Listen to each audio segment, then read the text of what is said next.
Chapter 21. I Bought It. The Malfoys live up to their name. They invariably side with whoever offers the greatest advantage, steering clear of danger and scandal. Unwavering principles have never been their hallmark. Opportunism is in their blood. This pragmatic streak shows just as clearly in their attitude toward pureblood wizards and muggles alike. Their line began in 1066 with Armand Malfoy, a member of William the Conqueror's invading Norman army. Though he proudly claimed pureblood status, Armand recognized early on the value of cultivating relationships with non-magical folk. For his discreet services to the new king, he was awarded a generous land grant in Wiltshire, where he soon erected Malfoy Manor. From that moment forward, every Malfoy heir used magic not out of charity, but to swell the family coffers. Over the centuries, the Malfoys expanded their Wiltshire estates by quietly annexing neighboring Muggle properties. They flattered the crown to secure priceless artworks and royal treasures, then added them to their ever-growing collections. Grounded in pragmatism and driven by self-interest, the Malfoys' wealth and influence have only continued to flourish. Over the centuries, the Malfoys became masters of both worlds. In the wizarding community, they spent their considerable fortune cultivating alliances among Britain's wealthiest and most influential pure-blood families. At the same time, by around 1692, they had quietly embedded themselves in the upper echelons of Muggle society, trading currencies, managing estates, and moving vast sums of money through London's financial markets.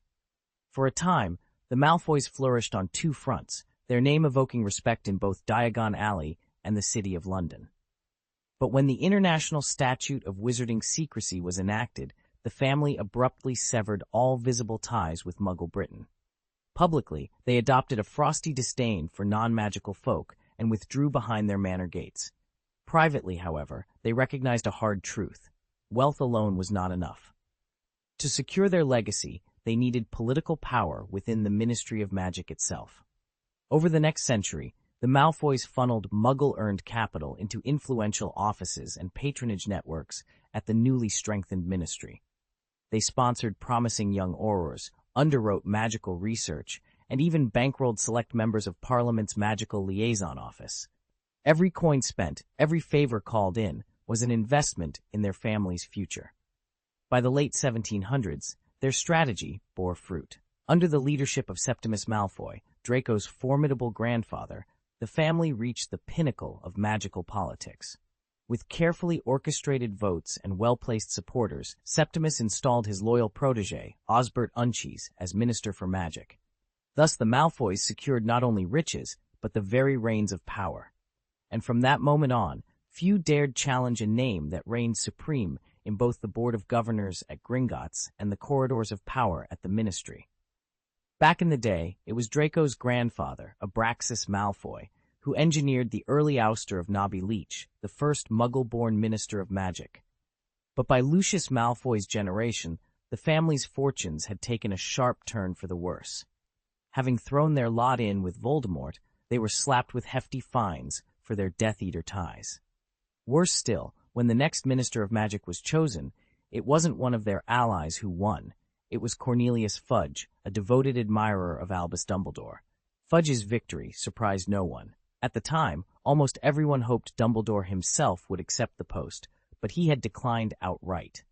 During the campaign, Fudge repeatedly assured the wizarding public that he would consult Dumbledore on every major decision, and in office, he did exactly that, claiming he carried Dumbledore's counsel in hundreds of letters. Armed with those endorsements, Fudge sailed into the ministry. Left licking their wounds, the Malfoys had no choice but to swallow their pride. After all, they still bore a centuries-old reputation for looking down on Muggles, far from the sort who might don a tweed overcoat or send a carriage to King's Cross.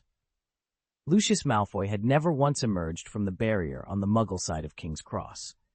The Malfoys always waited inside the station, passing through the wall to catch their portkey home. Only a handful of wizarding families, those particularly fond of Muggles or adamantly opposed to portkeys, lingered on the public platform, hoping to spot their loved ones as they vaulted through the barrier. So when Lucius and Narcissa materialized amid the unsuspecting Muggle crowd, jaws dropped. Even more bewildering, They stood there beside none other than the Weasleys, their longtime rivals. All of this uproar traced back to 2 days earlier, when Rita Skeeter sat in her office at the Daily Prophet, painstakingly developing a set of scandalous photographs in her crocodile leather handbag. The images were explosive enough that not even Albus Dumbledore himself could have persuaded her to hold them back. When her editor laid eyes on the pictures and the accompanying damning article, he made one simple decision: publish at once. In earlier days, under the shadow of Septimus Malfoy's influence, or with Lord Voldemort still alive, it's likely the Prophet's leadership would have balked at printing such salacious material. But with no powerful figure left to silence her, Rita was free to feed the public's appetite for scandal, and the Malfoys were her perfect target. As the Daily Prophet's top ace reporter, she never had to pore over stories in the cramped cubicles that confined junior scribes. She spent her days sprawled on a dragon-hide sofa in her private London suite, only rising to dictate the next scoop. A winding roll of parchment lay unfurled on the desk beside her, but most of its surface was buried under bowls of candied pineapple and heaps of sugar-coated treats, her idea of office supplies. Under the desk, a chilled bottle of crystal-clear sherry waited to be poured. She never bothered to write by hand. Her prized peacock feather automatic quill transcribed her thoughts with flawless precision. Its magic, however, had made her fingers uncharacteristically thick and stubby, nothing like the elegant digits one pictures on a wordsmith's hand. Reclining on the sofa, she reached into a crocodile skin satchel and withdrew a long, iridescent green quill. Holding it by the feathered end, she brought the nib to her lips and sucked on it lightly, as tenderly as though it were a lover's kiss. Then, with a languid sigh, she leaned forward, ready to let her quill spill out the next big story for the Prophet's front page. Rita held the photographs up to her eyes as the quill on her desk wobbled, then snapped upright on the parchment. With a crisp snap of her fingers, soft music began to drift through the room. To her delight, the quill sprang to life, whizzing and dancing across the page in time with the melody. Sharp, precise words materialized on the once blank parchment. "I nearly nodded off," Rita murmured, stretching luxuriously. "But soon the entire wizarding world will learn that little secret about Harry Potter and his 2 closest friends, and everyone will know it was Rita Skeeter who broke the story." Ha! She slid her jeweled spectacles into place, plucked the parchment from the desk, and inspected her work with a satisfied smile. Then she reached down, retrieved the green quill that had fallen at her feet, and tapped it thoughtfully against her lips. A stout, bald wizard edged forward from behind a stack of newspapers, his face pale. "I'm sorry, Rita," he wheezed. "I'm afraid we can't run this article." Rita's thick eyebrows shot up in disbelief. "What? Has Fudge gone soft again, pandering to Dumbledore for good press?" He shook his head, avoiding her glare. "No, not this time." Before Rita could press him further, a slender hand slipped in and lifted the photographs from the desk. Rita's eyes flicked up, narrowing. "Sirius Black? What are you doing here?" Rita scowled. Eater's eyes flew to the bold headline sprawled across the Daily Prophet. "It's in here?" she gasped, her shoulders hunching as if trying to shrink away from the memory. She could still hear Sirius's wild laughter echoing through that unsuspecting Muggle market, and see the smoldering remains of Peter Pettigrew at his feet. Sirius, however, appeared entirely unconcerned by her reaction. With casual ease, he crossed to the ornately carved drinks cabinet, slipped aside its heavy doors, and produced a bottle of deep red wine.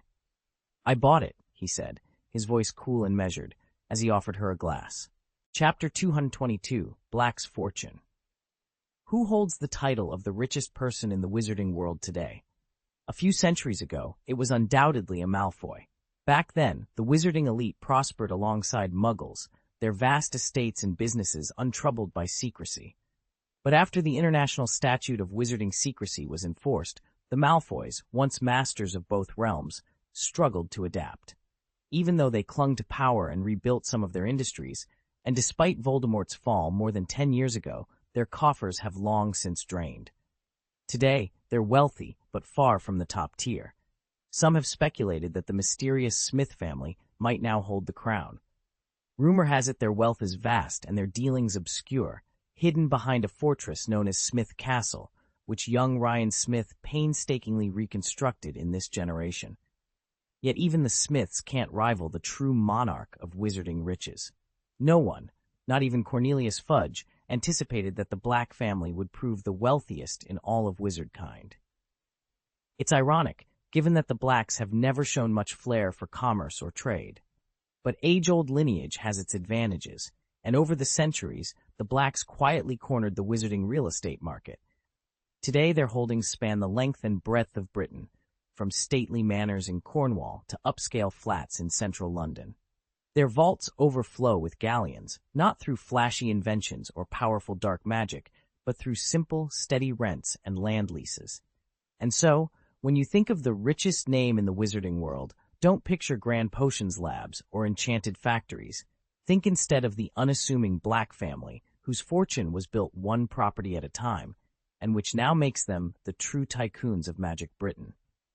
This isn't ordinary Muggle real estate. In fact, the Black family doesn't sell these properties at all. What they own is a vast stretch of magically bound land, most of it situated in prime, enviable locations. Rent on these territories is set by ancient enchantment, and it's remarkably low, sometimes virtually nothing. All the revenue they do generate funnels straight into the Black family treasury under a self-executing magical contract. Unlike many noble houses, the Black family's galleons from these lands aren't at the personal disposal of each relative. Only the official head of the family may authorize their use. And because the Blacks have held these estates for centuries, collecting modest rents that were rarely spent, the treasury's balance has swelled to a nearly unfathomable sum. At present, Sirius Black is the only living heir recognized as head of the family. Even if he, or any other wizard, were to break the law and be sent to Azkaban, their Gringotts vault would remain untouched. The Ministry of Magic has no claim to those vaults, and the goblins, bound by their own rigid code of honor, would never pilfer a client's gold. After all, goblins, wizards, and muggles each have their own definitions of value, and for the goblins, a vault's security and the sanctity of contracts rank above all else. They don't need to break into your vault at Gringotts. Really, they never would. The goblins' whole purpose is to guard the vaults and make sure no one else can steal from them. Sirius Black, however, is in a league of his own. In this timeline, he inherited a string of valuable Muggle businesses, assets the Ministry would snap up in an instant if they found out.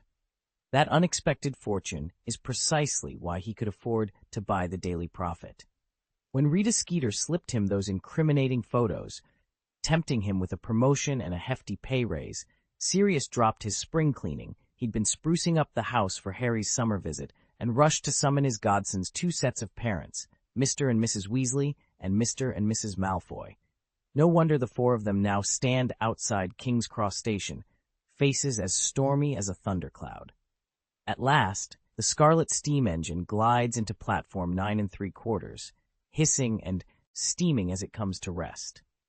Harry, Ron, Hermione, and the other first-years step off the train, wands at the ready, into the hidden concourse. Exiting into the Muggle world is a slow, orderly affair. A wizened old guard at the magical barrier admits only 2 or 3 witches and wizards at a time, ensuring they don't all shove through solid brick at once, and draw the attention of the unsuspecting commuters on the other side. "Promise you'll come to our house this summer," Ron insisted, giving Harry and Draco hopeful looks. "Both of you. Don't worry, I'll send an owl." "Thanks," Harry replied. "I'm stopping off at Sirius's first, then I'll head straight to the burrow with him." Draco's smile faltered. "I wish I could say the same about my place. It's been complicated." "If your dad's workshop is so amazing, why the long face?" Ron asked, bewildered. Draco shrugged. "Let's just say my mum retired last year. I almost forgot when people talk about visiting parents." "Right," Ron said with a laugh. "Well, I hope they'll put up with me, especially your brothers." They made their way down the narrow alley toward the exit that led back into the Muggle world. Shoppers brushed past them in the busy lane, and stray cries went up. "Bye, Harry!" "Good luck with the Dark Lord!" "Go, Potter!" Even as they walked, Ron nudged Harry and asked, "Phoenix Guardians? What's that supposed to be?" Harry raised an eyebrow. "No idea. Never heard of them." Draco snorted softly. "Must be one of your recent inventions, Ron. Sounds illustrious." The three of them slipped through the archway into London, blending among the evening crowd. At last, Ron stopped short, frowning. "Where's Ginny?" he asked. "She was supposed to meet us here." Harry glanced around. "Maybe she went ahead to see Uncle Arthur?" Ron didn't look convinced. "Let's hope so. You know how much she admires you, Harry."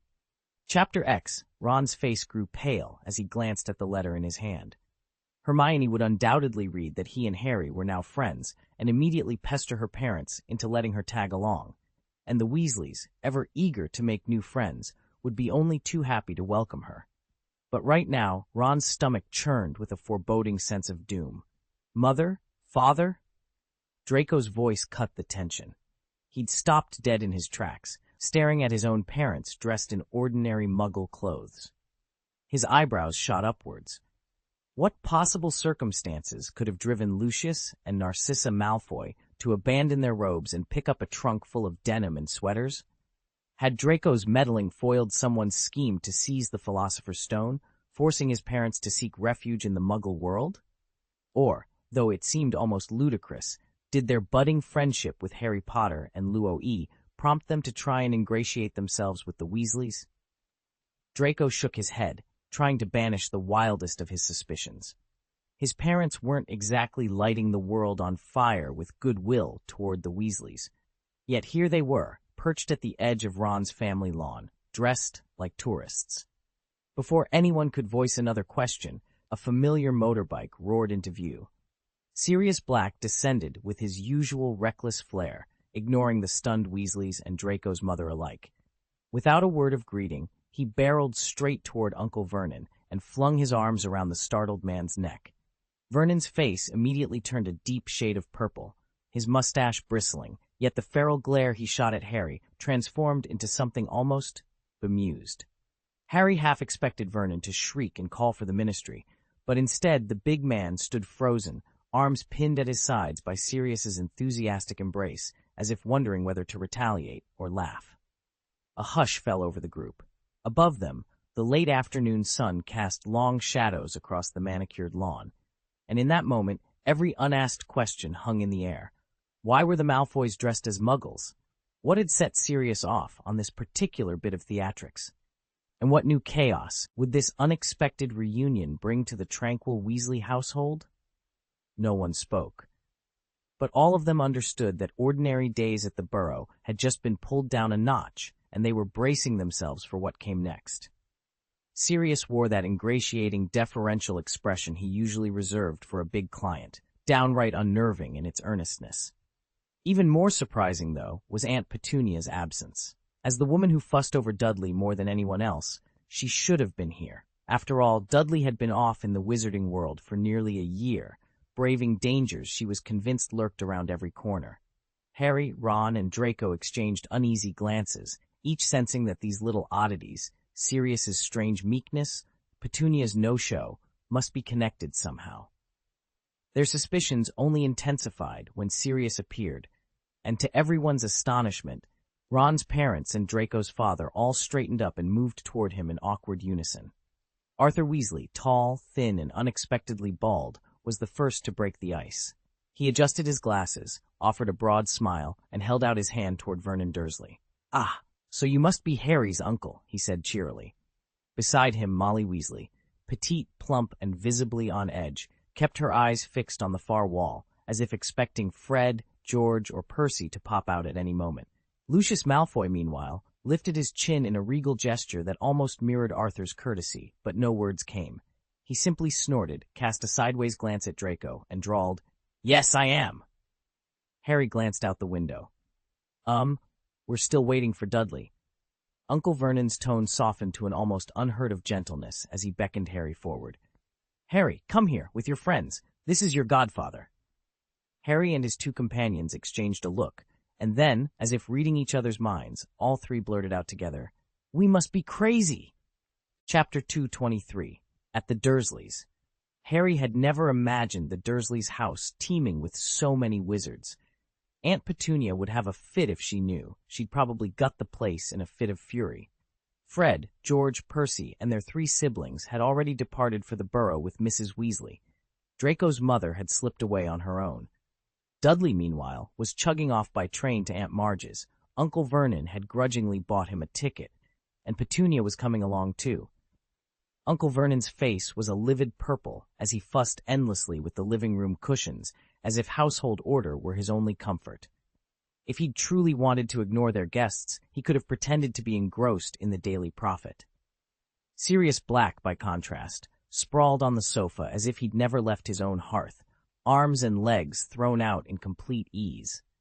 Mr. Weasley looked the opposite of at home, cramped and fidgety, his eyes darting around the room like a mouse lost in a granary, and seated apart from everyone, Lucius Malfoy stared into space, his hollow gaze suggesting he had far more on his mind than living room politics. Harry stood in the Dursleys' living room with Ron and Draco at his side. All three of them felt it immediately. Something here was off, but none dared say so.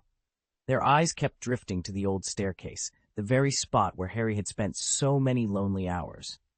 They searched the drab wallpaper and austere furniture for any sign of the boy they knew, but the place looked as if Harry had never lived here at all. Just the Dursleys, from top to bottom. Harry opened his mouth to ask what was happening, but the words died on his tongue. Before he could speak, Uncle Vernon stepped forward, wearing the oddest, most grateful expression Harry had ever seen, like tolerating a Bertie Bott's booger-flavored bean without wincing. "Might I suggest a snack?" Vernon croaked, thrusting out a hand. "Petunia's just pulled beef pies and mashed potatoes from the oven. They're still piping hot." He nodded toward a small table groaning under buttered peas and a crisp vegetable salad. In an instant, the tension dissolved. Ron let out a breath he didn't know he'd been holding, and Draco relaxed visibly. "Beef pies?"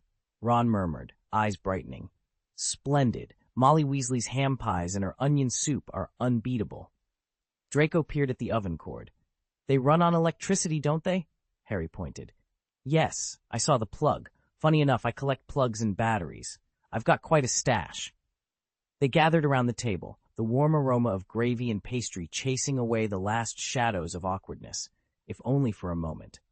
"See, Molly thought I was mad," Arthur Weasley declared, standing up and eagerly inspecting the TV and VCR. He flipped a switch here, jiggled a knob there. "But I was right all along. Ron, didn't you say you wanted to see one of these? And look, even their fireplaces run on electricity." He turned, his face alight, and waved his son over. Harry and the others exchanged uneasy looks. There was something in Arthur's excitement that felt dangerously out of place in this company. A cold snort shattered the moment. Lucius Malfoy leaned back in his chair, nostrils flaring as though he could inhale contempt itself. "Ah, Arthur Weasley," he drawled. "Have you forgotten why we're here?" Sirius Black waved the comment aside with a casual flick of his hand.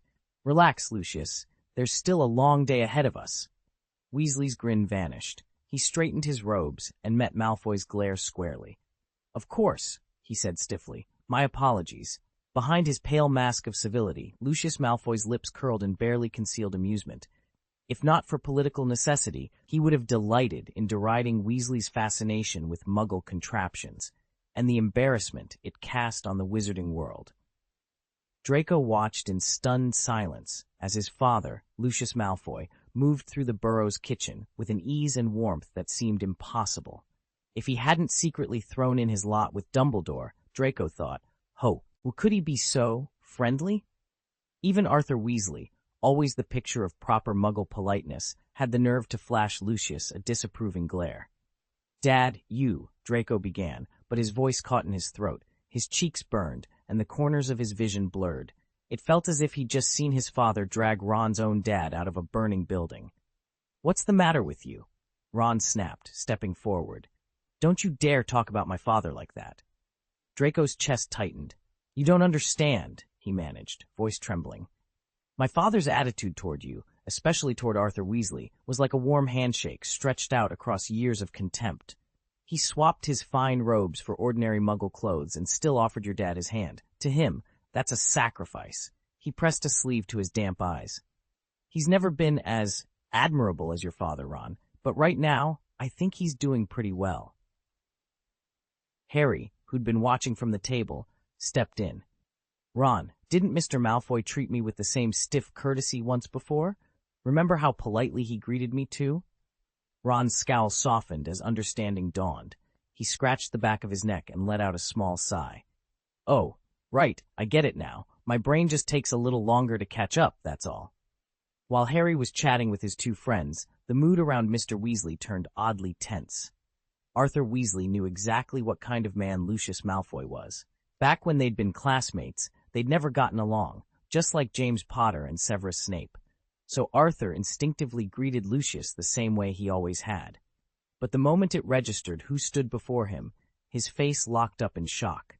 A bolt of realization struck him. Something was seriously wrong between Ron and Draco. The Malfoys, for all their darkness, were fiercely loyal to their own. No other pure-blood family sacrificed as much for kin. So why had Lucius's attitude toward him shifted so dramatically? A political disagreement? Impossible. They'd both long championed pure-blood supremacy. A sudden pang of conscience? Unthinkable. Lucius Malfoy had never been known for his compassion. Only one explanation remained. If Rita Skeeter's sensational reports were to be believed, Ron and Draco weren't merely competing for Harry's attention. They were tangled in a complicated love triangle with him. Arthur Weasley stood rooted to the spot, completely at a loss for how to welcome his new in-laws, who, only moments ago, had been his sworn enemies. The room felt unbearably tense until Vernon Dursley bustled in, carrying a tray piled high with steaming pies. He wore thick oven gloves and plastered on a smile that didn't reach his eyes. "Ha! Pies up!" Vernon announced, setting the tray down with exaggerated cheer. He cast a quick glance around the silent living room. "Here you go, help yourselves." Sirius Black returned his smile politely. Lucius Malfoy merely inclined his head, noting the awkward atmosphere without offering a word. Only Arthur dared to speak. "Actually, there's something we need to discuss first. Please, why don't the children eat while we—" Vernon cut him off with a short laugh and a dismissive wave. "Oh, brilliant. Wizards and your endless chatter. I've even kicked my wife and kids out of the house to make room for you lot. So eat while it's hot. I'm off." Arthur took a step forward. "Surely you can't just leave." Vernon's forced smile twisted into something harder. He let out a sharp, humorless chuckle. "You really don't get it, do you?" he said, eyes flashing. And with that, his patience, and the fragile peace in the room, snapped. Chapter 224. Unexpected visitors' night had fallen almost without warning over Privet Drive. A chill breeze stirred the neatly trimmed hedges lining the street, which lay silent and unblemished under the growing darkness. One by one, the lamps along the pavement flickered on, casting their glow on the polished bronze floor beside the Dursleys' front door. Inside the house, Uncle Vernon hovered tensely by the dining table, a half-carved pork pie in his hand. He was on the verge of losing his temper when, precisely at midnight, the minute hand on the big clock ticked to 12, and at that very instant, the lamp outside the window winked out. The sudden blackout shattered the charged silence. Vernon stiffened as if waking from a dream, hastily setting the pie back on its dish and pretending nothing had happened. Out in the front garden, a tall figure cloaked in midnight blue robes appeared at the end of the gravel path. Before anyone could move, the electric doorbell rang, clear, insistent, and unmistakably Muggle. "Ah, that'll be the doorbell," Mr. Weasley said brightly. "Still runs on electricity, too. I'll go and see who it is." "Good evening, Arthur." A deep, calm voice drifted through the wood and glass of the front door. At the sound of it, every head in the room froze. Petunia's teacup rattled in her hand. Dudley sat with his mouth open. Vernon's face went ashen. "Dumbledore," Arthur gasped. "Professor," Petunia began, voice trembling. "Headmaster," Dudley blurted out, half in awe, half in fear. "Another wizard," Vernon finally choked. With shaking hands, Arthur opened the door. Standing on the threshold was a tall, lean man whose silver hair and beard fell in soft waves to his waist. His half-moon spectacles caught the dim porch light, and his bright blue eyes took in every startled face before him. A gentle smile played at his lips, as though he already understood exactly what was about to happen. Albus Dumbledore stood in the hall, wearing his half-moon spectacles perched on a hooked nose, a flowing black travel cloak, and a tall pointed hat. His gaze drifted toward Sirius Black as he spoke in a warm, easy tone. "Sirius, I trust you remember my instructions. Where are Petunia and Dudley?" Sirius lifted his chin. "They're at my sister's house. Is there a problem?" Uncle Vernon Dursley straightened his shoulders at once, his voice thick with forced dignity. Dursley! Sirius! Lucius! Dumbledore interjected gently, raising a hand. Both Black and Malfoy opened their mouths, then snapped them shut. Harry, watching the exchange, couldn't suppress a small, grateful smile. No one had called Uncle Vernon a muggle in front of Dumbledore, and he was relieved it stayed that way. Uncle Vernon let out a shaky laugh. Well, it's good to know there are still polite wizards among you. After all, this is my home.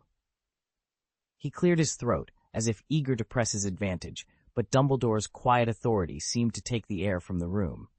Even Uncle Vernon looked briefly uncertain under that calm, penetrating stare, an inexplicable wizardly presence that brooked no interruption. Harry stepped forward. Professor, what did you say to Sirius just now? Harry's mind whirled. Maybe all this strangeness was tied to what Dumbledore had whispered to Sirius earlier. Dumbledore smiled at Harry and Sirius.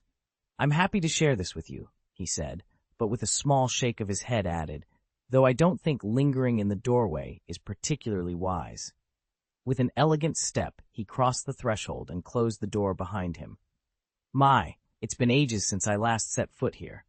He peered at Uncle Vernon from beneath his hooked nose. I must say, your agapanthus is absolutely splendid. Uncle Vernon's face went a shade redder. He rolled his eyes, trying to recall the last time Dumbledore had visited Privet Drive. Then, as if a memory struck him, he barked, Ah!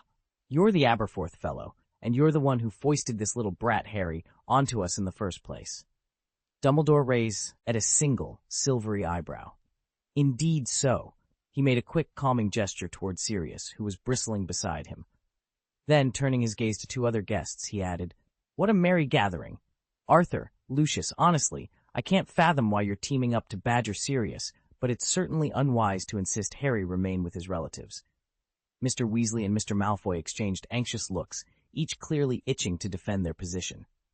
Nearby, Ron and Draco leaned forward as though preparing to interrupt, but Dumbledore's next words stopped them. You're their leader, aren't you? He asked. Silence fell as everyone waited for the answer.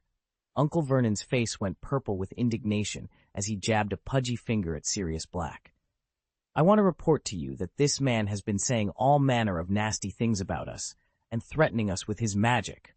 Sirius sat back in his chair, entirely unfazed. He opened his mouth to speak.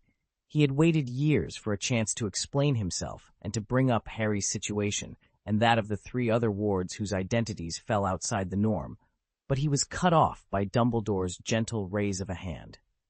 The moment Dumbledore lifted his palm, the chatter in the room dropped away, as if Vernon himself had been struck dumb.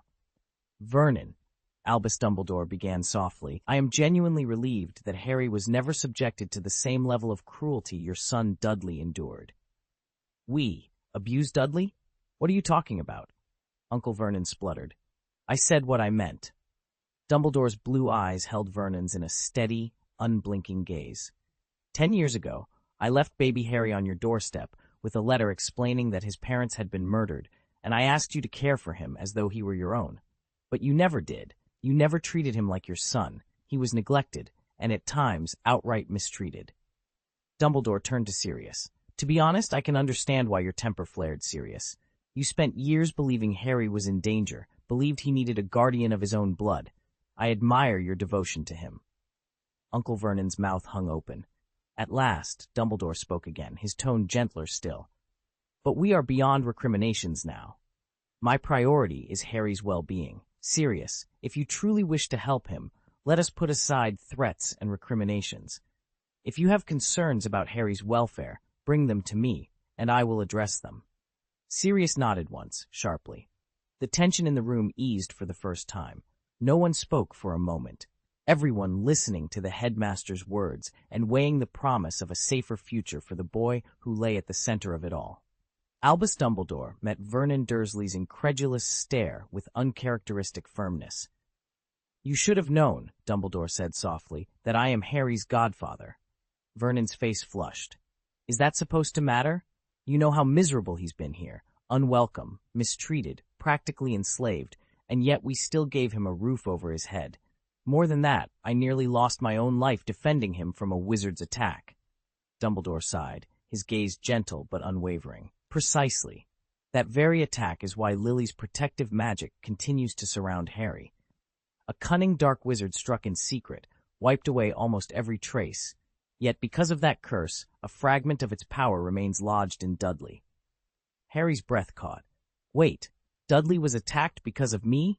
Beside him, Ron gave an astonished shake of the head, while Mr. Weasley, who'd been only half listening, let out a long, relieved exhale now that the mystery was finally clear.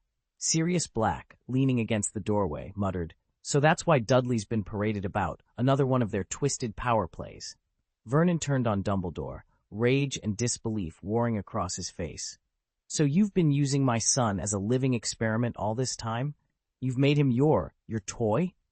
He paused, glaring as if expecting an answer. Then, red-faced and trembling, he yanked up his trousers and med from the room. Silence hung for a moment, broken only by Harry's soft gasp and the distant echo of Vernon's retreating footsteps. Then Dumbledore placed a reassuring hand on Harry's shoulder. "Child," he said quietly, "you never were just a tool. You've always been, and will always be, family." Uncle Vernon's face turned a furious purple red, veins throbbing at his temples. He drew in a rattling breath, his shirt buttons straining across his chest, and bellowed, "All right, enough. You're out of this house, boy. But if you promise never to threaten my wife or Dudley, and you guarantee you won't cause us any more trouble, we'll still take you in. I've had it up to here." Albus Dumbledore raised a patient hand.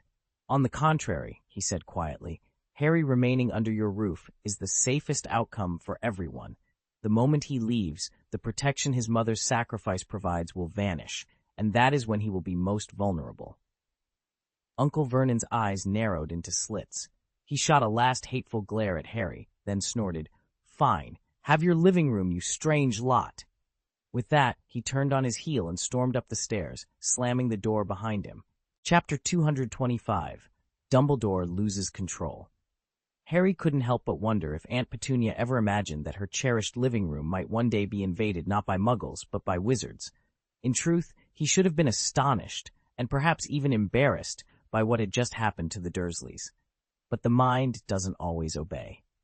Just as at his old Muggle school, where he convinced himself he was paying attention, Harry's thoughts still drifted to more mischievous delights, like picturing Dudley's chubby head plopped unceremoniously into a toilet bowl. "Albus, why don't we discuss this over a meal?" Sirius suggested, giving a half-embarrassed smile. Dumbledore arched an eyebrow. "I thought you'd prefer me to remain here in the parlor." Before anyone could respond, the aged wizard, hardly spry for a man over 100, drew his wand in a blur. None of the others saw the movement clearly. With a subtle flick, the mahogany dining table shot across the room, and the sofas glided back on their own, making a perfect clearing in the center. Within moments, the table stood in place, laden with dishes as though it had been there all along.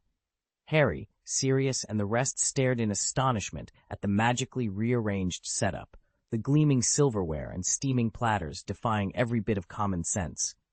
Dumbledore smiled benignly, though a flicker of something unreadable passed over his eyes. "Please, continue," he said softly.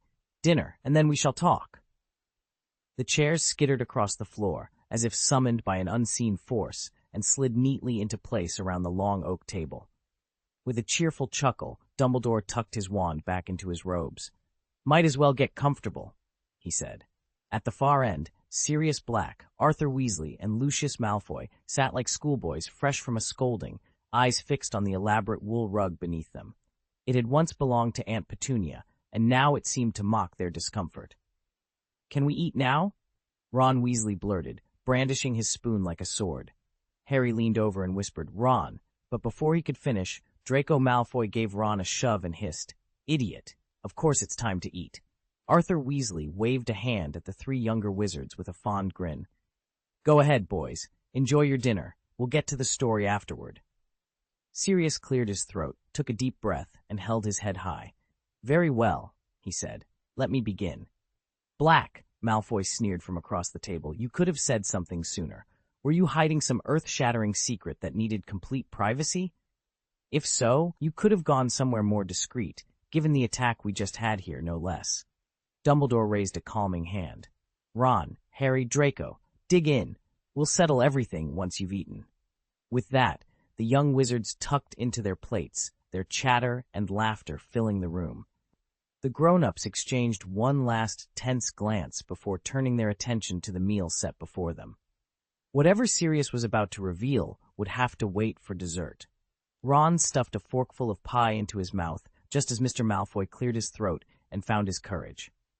"No, Professor Dumbledore," he said, his voice surprisingly soft. "I think this issue actually concerns you."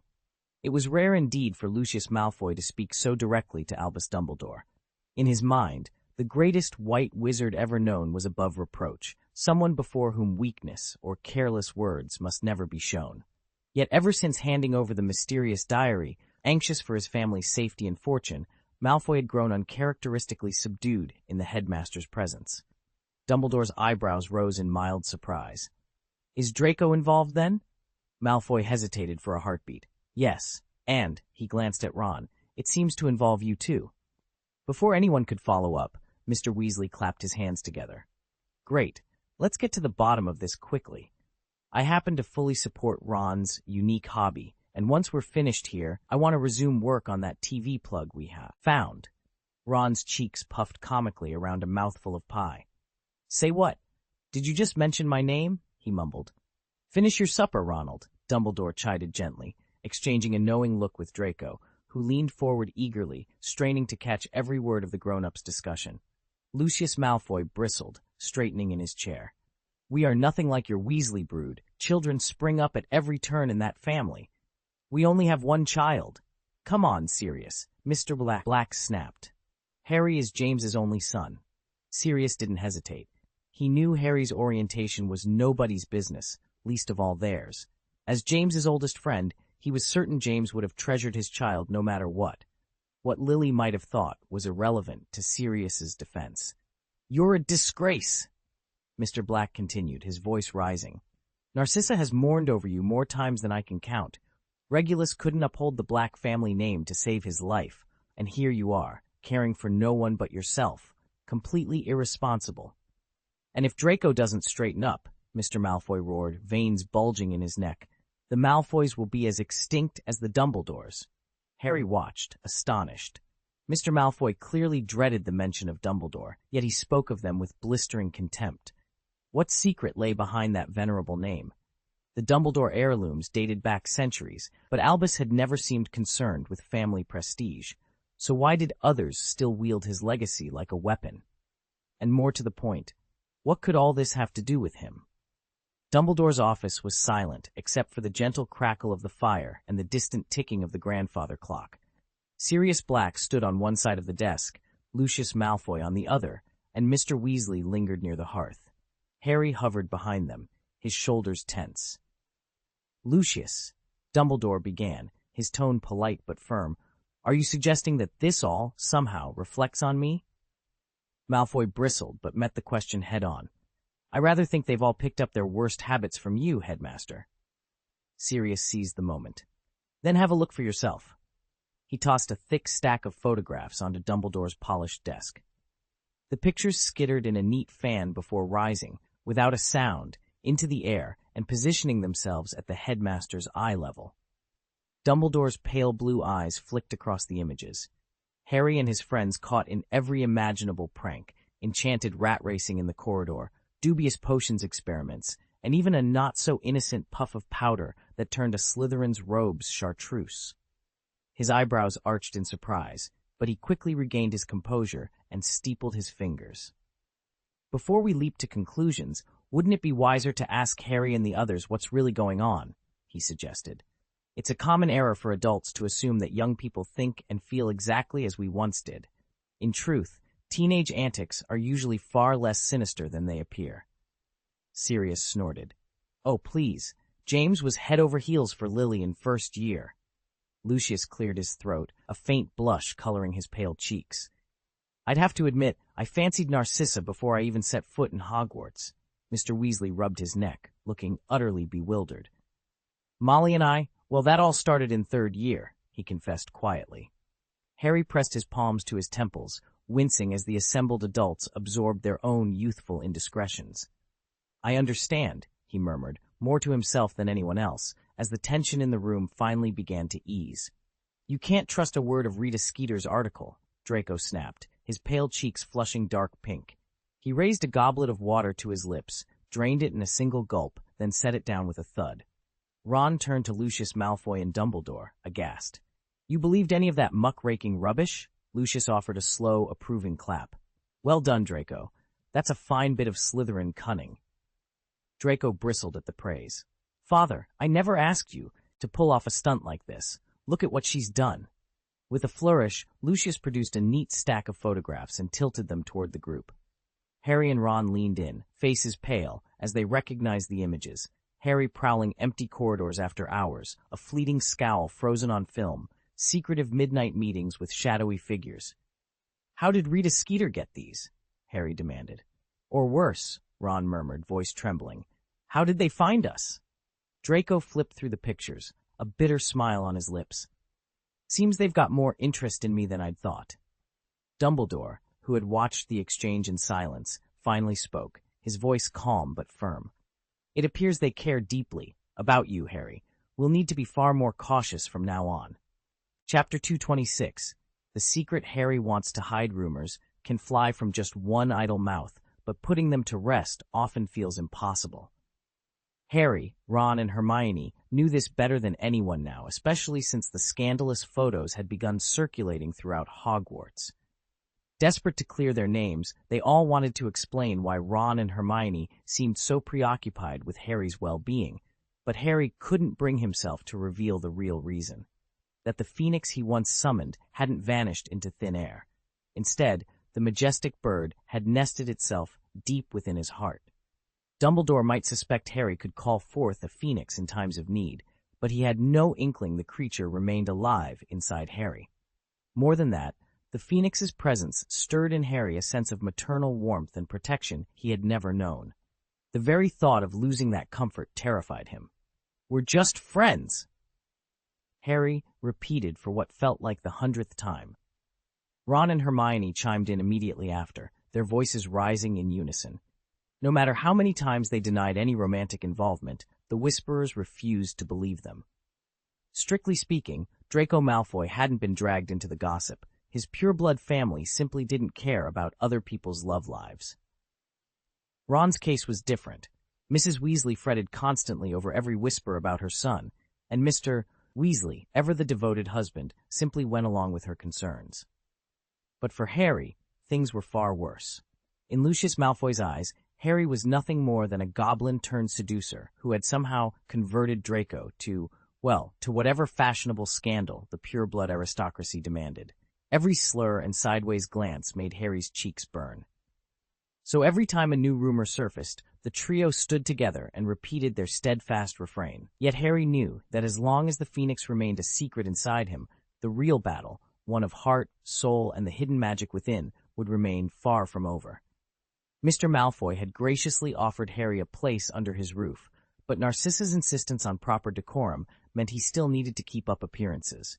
Under Lucius's expectant gaze and Narcissa's polite but unrelenting prodding, Draco finally snapped. "All right, fine," he blurted, cheeks burning. "I really do like Pansy." He'd been the target of their questions ever since the incriminating photograph had surfaced. He could have confessed its true origin, but it was Harry's secret, and Draco refused to betray his friend. Lucius's stern expression softened at last into a triumphant smile. "Parkinson, then? Excellent. We'll announce their engagement the moment we return to England." He turned to his wife. "Narcissa, please write to her family at once." Lucius beamed with pride. He loved Draco as fiercely as Arthur Weasley doted on his own children, and an early betrothal, grandchildren on the horizon. It all fit perfectly into his vision of the family's future. Draco's protest came out in a strangled gasp. "But isn't this a little hasty? I'm still just a kid." He reached for a goblet, hoping to calm his racing heart. Lucius's eyes narrowed. "If you refuse now, I'll have to suspect you're not being honest. Look at our greatest white wizard, Dumbledore himself, who died alone simply because he never settled down." At the mention of the headmaster's name, Dumbledore, who'd been quietly summoned to witness the exchange, blinked in utter confusion. Albus Dumbledore had never before felt so unsettled, as if a long-buried memory had suddenly risen to the surface. Then, with a start, he realized what it was, that invisible pressure children often feel when their parents begin to talk about marriage. It struck him as oddly incongruous. His own father had been locked away, and his mother was consumed with his fragile, tormented younger sister. Dumbledore himself had always stood more in the role of parent than eldest son.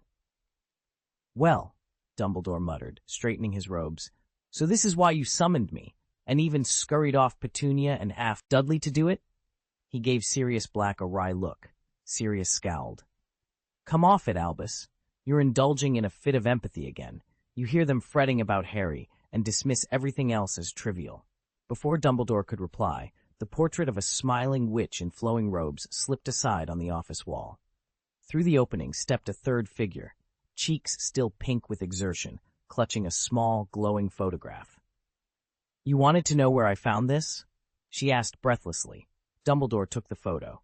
It showed an impossibly long corridor leading away from the headmaster's office, lined at intervals with portraits and flickering sconces. Several figures trailed behind a brilliant crimson-plumed phoenix. "I was, well, experimenting with my new summoning charm," she confessed, wiping sweat from her brow. "I aimed it at my desk lamp, but somehow ended up luring Fawkes and half the fifth-year Gryffindors out of the corridor instead. We ran and ran trying to keep up with him. By the time we reached the portrait hole, I was absolutely exhausted." She gave a rueful shrug. "I'm no match for Ron or Draco when it comes to stamina. One breath of sprinting through the castle, and I'm ready to collapse." Dumbledore's eyes twinkled. "Thank you," he said, tucking the photograph into his robes. "I believe this may prove rather illuminating." He turned to Sirius. "It seems our little mystery is just beginning." Ron and the others leaned in, pressing the makeshift Muggle stethoscope, one of George and Fred's clever inventions, against my chest to see if I really needed a trip to the school infirmary. At last, I'd hit upon a plausible story. First, answer their initial question, then gloss over any inconsistencies. That, I reminded myself, was good psychology. It wasn't my first time pulling a stunt like this. Once, when my uncle and Aunt Petunia had gone out and Mrs. Figg was away, I'd secretly turned on the television. I was so engrossed that I forgot to switch it off before they came home. Aunt Petunia found me when she felt the TV's still warm casing and realized I'd been watching behind her back. From then on, unless it was absolutely necessary, they always left me in Mrs. Figg's care so I wouldn't get another moment alone. Now I just hoped my new ruse would hold. I took a steady breath. "Sirius gave me this," I said, holding up the stethoscope. "Black gave it to you?" Both Mr. Malfoy and Mr. Weasley turned in unison to stare at Sirius himself. "It's not exactly a secret, you just never asked." "All right," Sirius said, leaning back in his chair. "The Daily Prophet is mine now, and that photograph? Rita Skeeter took it. She won't say how she managed it, claims it's part of her special talent for uncovering private details." He shrugged casually. Harry turned to Dumbledore. "What do you make of all this?" Dumbledore steepled his fingers and offered a thoughtful smile. "I often say that the more one knows, the more one realizes how little one truly understands." Harry frowned. "But how could Rita have gotten such a shot in the first place? She doesn't exactly have unlimited resources." "On the contrary," Dumbledore replied, his eyes twinkling. "Rita Skeeter was exceptionally gifted at transfiguration, though she kept it well hidden during her school days. And let us not forget how she slipped out of Hogwarts during that Christmas thunderstorm. All signs point to the fact that Rita is, and always has been, an unregistered animagus." He paused, then shook his head. "Of course, this is merely conjecture on my part." Harry nodded slowly, digesting Dumbledore's insight. "I understand." Late into the night, everyone gave the same answer to Harry's question. "Don't worry about them." Mr. Malfoy, having at last extracted a reluctant consent from Draco, was already eager to hurry home and plan a visit to the Parkinsons with his wife. No one else seemed particularly concerned about Harry and Ron. "All right, you may go," Dumbledore said, dismissing the others. "Wait, aren't you coming?" Mr. Weasley asked, blinking in Susu, our prize after his nose had wandered among the Muggle artifacts. The rest of the group paused, curious. "I'd rather not leave until Petunia and the others are safely back," Dumbledore replied, his tone solemn. He cast a pointed look at Sirius, the cause of their latest headache. "I know I overstepped. I'll go get them right away," Sirius said, scrambling to his feet. "Do you even know where Aunt Marge is?" Harry asked, frowning. He was certain Sirius must have done something else during his unsanctioned trip to Privet Drive. "There's a lot you don't know," Sirius teased with a mysterious smile, and then, with a sharp crack, vanished into thin air. Chapter 227, An Unwelcome Visitor. Aunt Marge isn't really related to Harry by blood. She's Uncle Vernon's older sister. But that doesn't stop her from making his life miserable whenever she visits. She lives out in the countryside, in a sprawling house with extensive gardens and an army of bulldogs. By her own admission, she dotes on those dogs so much that she rarely shows up at number 4 Privet Drive. Even so, Harry remembers her only too well. In fact, he still shudders at the memory of her. Uncle Vernon must have spent hours describing her to him. Like Vernon, she has a face that seems permanently flushed purple, and her figure is almost identical to his. Worst of all, she sports a scraggly beard that follows the exact same lines as his whiskers, albeit somewhat patchier. Aunt Marge isn't merely odd-looking, she's positively cruel. If she deems any of her bulldogs too scrawny or weak, she orders her husband, whom she grandiosely addresses as Colonel Fubster, to drown the poor creature without a second thought. Harry has often wondered whether her greatest loathing might be directed at him simply because he's so thin. If she didn't live so far away in the country, he's sure she would rank at the very top of his list of people he despises. Back when Dudley turned 5, Aunt Marge made her grand entrance as usual, floor-length skirts, lofty manner, and cane in hand. She'd brought along her latest bit of wisdom. At one point during the party's game of musical statues, she whacked Harry across the calves with that cane every time she feared he might freeze faster than Dudley. Even at that age, she insisted on ensuring her precious boy won at everything. A year or two later, she descended for Christmas with matching pomp and prejudice. Dudley was handed a state-of-the-art robot, complete with a built-in computer, while Harry received, as Aunt Marge proudly announced, a charming box of dog biscuits. "Thought you might enjoy spoiling my dear little muggles," she sneered, tossing them at him. Harry never did feed her pampered pup. The gesture was just another reminder that he was meant to be second place in her eyes. The final time she visited was the Christmas before Harry left for Hogwarts. He'd been trailing behind her beloved bloodhound in the garden when he accidentally trod on its paw. The dog let out a howl, and before James or Lily could even blink, it was in full pursuit. Harry ran for his life, straight up the nearest tree, while the dog snarled below. Aunt Marge didn't bother to call it off until well after midnight, chatting gaily inside about how sensitive her canine companion was. As he sat shivering in the tree's crook, Harry found himself growing oddly amused by the memory of Sirius's grin earlier that evening.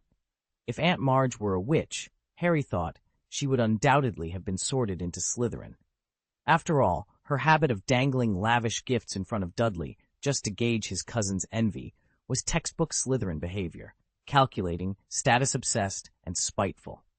It reminded him of Draco Malfoy, who always unwrapped his mother's newest sweets in the Great Hall, then flaunted and mocked anyone who dared look covetously at them. Sirius had smiled at Harry when the dog incident was first mentioned, a knowing, almost dangerous curl of the lips. Harry understood in that instant that Sirius saw Aunt Marge's cruelty for exactly what it was, and might have been capable of retaliating in ways Harry couldn't imagine. Harry felt a twinge of guilt for even entertaining such thoughts, yet he couldn't help but mirror that same mischievous smile. Harry seized on the moment to divert the conversation. "What magic did Sirius just use?" he asked, masking his earlier dark thoughts. "Apparition," Dumbledore replied, folding his hands on the desk. "Sometimes called side-along apparition when accompanied, it's the art of vanishing from one spot and reappearing in another in the blink of an eye." Harry tilted his head. "Why 2 names?" "There's no incantation for apparition," Dumbledore explained. "It depends entirely on the wizard's concentration and intent. Even some young witches and wizards apparat unconsciously.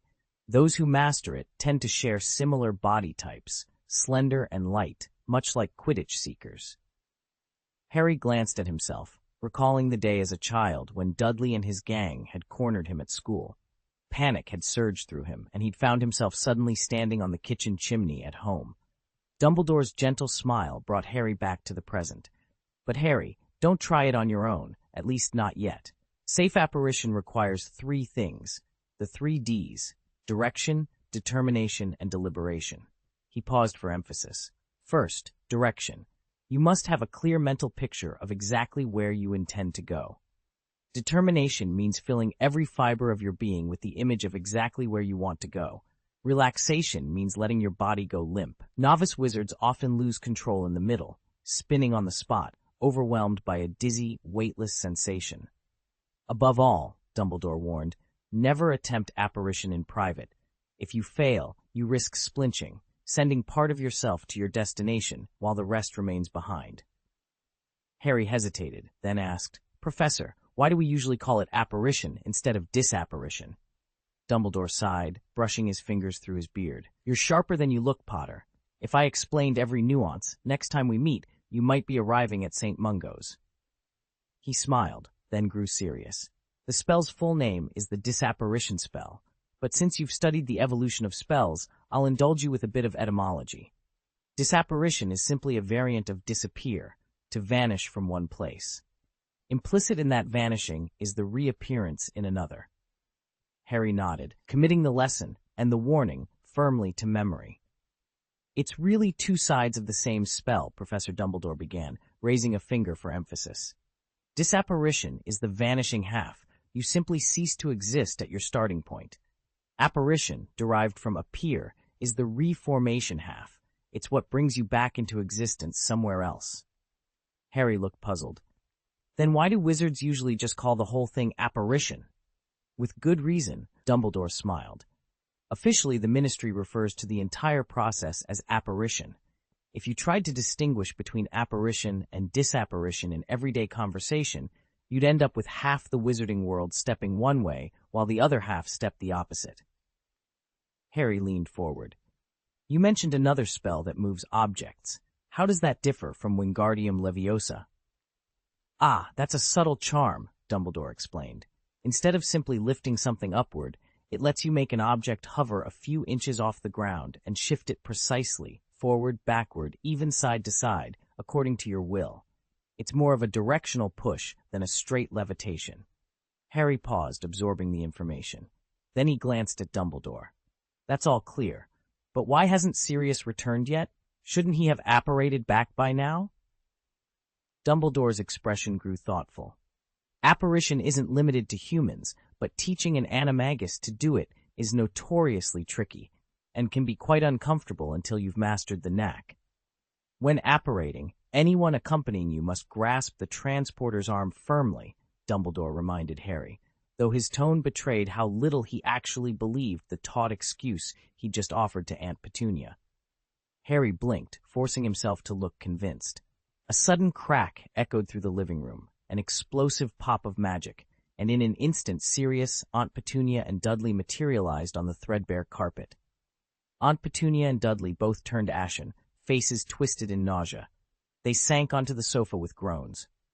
I'm back, Professor Harry, Sirius said cheerily, though his grin held a glimmer of revenge, something to do with the way Aunt Marge had treated him. Dumbledore simply nodded. Dudley, blinking to clear his head, managed a strangled, Professor! His voice crackled with awe. Aunt Petunia, Dumbledore greeted next, inclining his head politely. Petunia's usually tight features were now drawn with terror. Good evening, Dudley, he added, as if nothing out of the ordinary had occurred.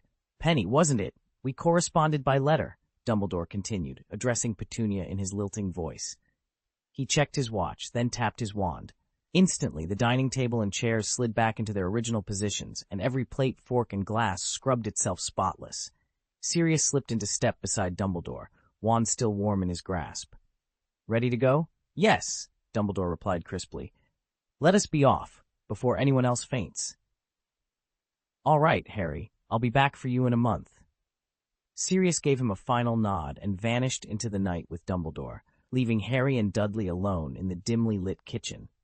They stood there in awkward silence, unwilling at first to break the tense quiet. Aunt Petunia lingered by the sink, her hands poised over soapy water, as if she meant to scrub the dishes. Harry thought she looked ready to say something. Her eyes darted toward him with a strange, hesitant expression. But then she shook her head and busied herself with the plates. Finally, Harry cleared his throat. "It's been a long time." Dudley shifted his weight from one foot to the other, glanced around as if uncertain what to say, then managed a small, awkward smile. "Yeah, a long time." That Chapter 228. The reason for free casting. For the first time since arriving at number 4, Privet Drive, Harry realized how comfortable this house could be.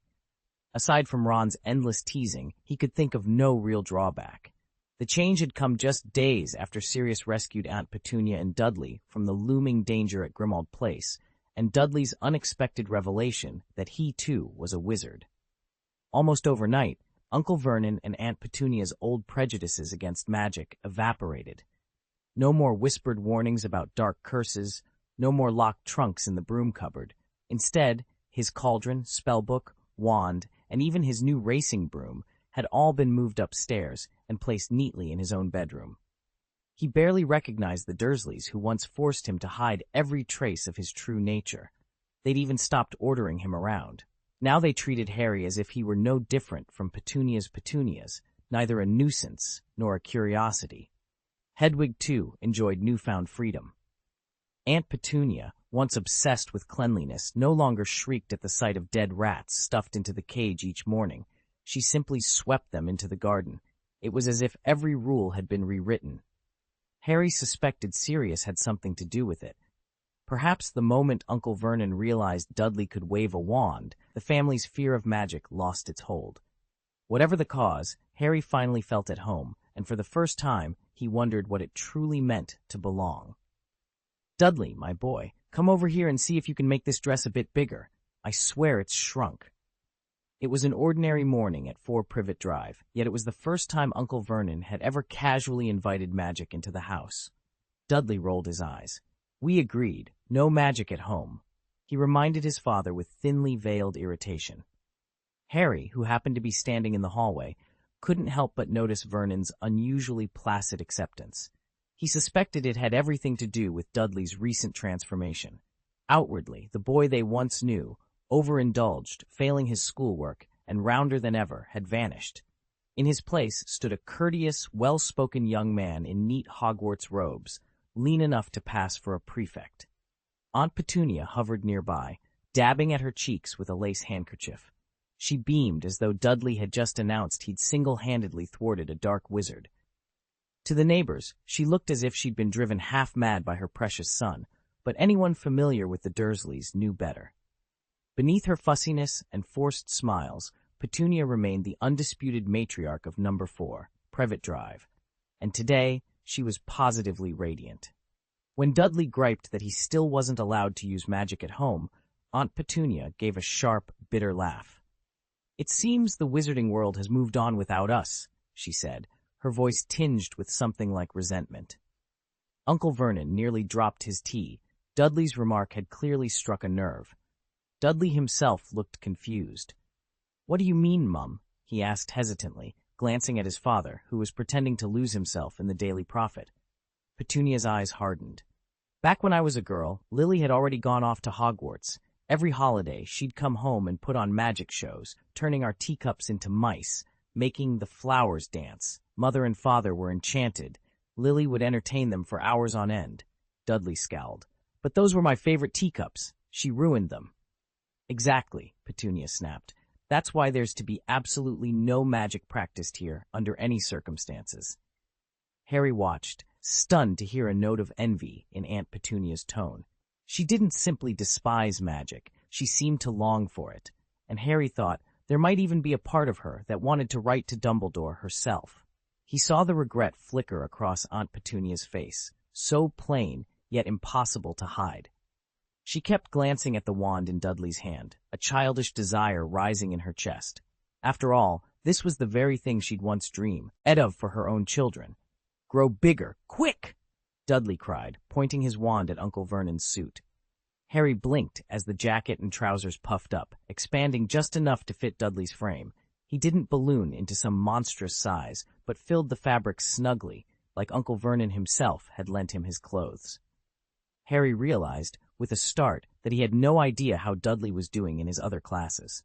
His flying lessons had been a sensation, almost unheard of for a boy from Privet Drive, but charms, transfiguration, potions, Dudley might be doing far better than anyone expected. "My precious Dudley, what are you?" "Oh, you've signed the treaty," Aunt Petunia gasped, tears welling in her eyes as she caught sight of the parchment clutched in Dudley's fist. She struggled not to ask to see it again, even as her arms wrapped around him.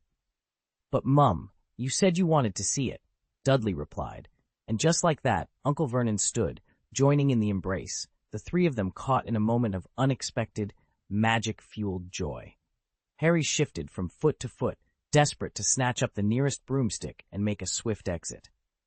The Dursleys, however, were basking in their own brand of family happiness when an owl, almost a blur of flapping wings, crashed in through the dining room window. It dropped a single parchment envelope on the sofa where Uncle Vernon had just been sitting, then shot back out as suddenly as it had appeared. Aunt Petunia's hand trembled as she reached for the letter. "It can't be from the Ministry of Magic," she hissed.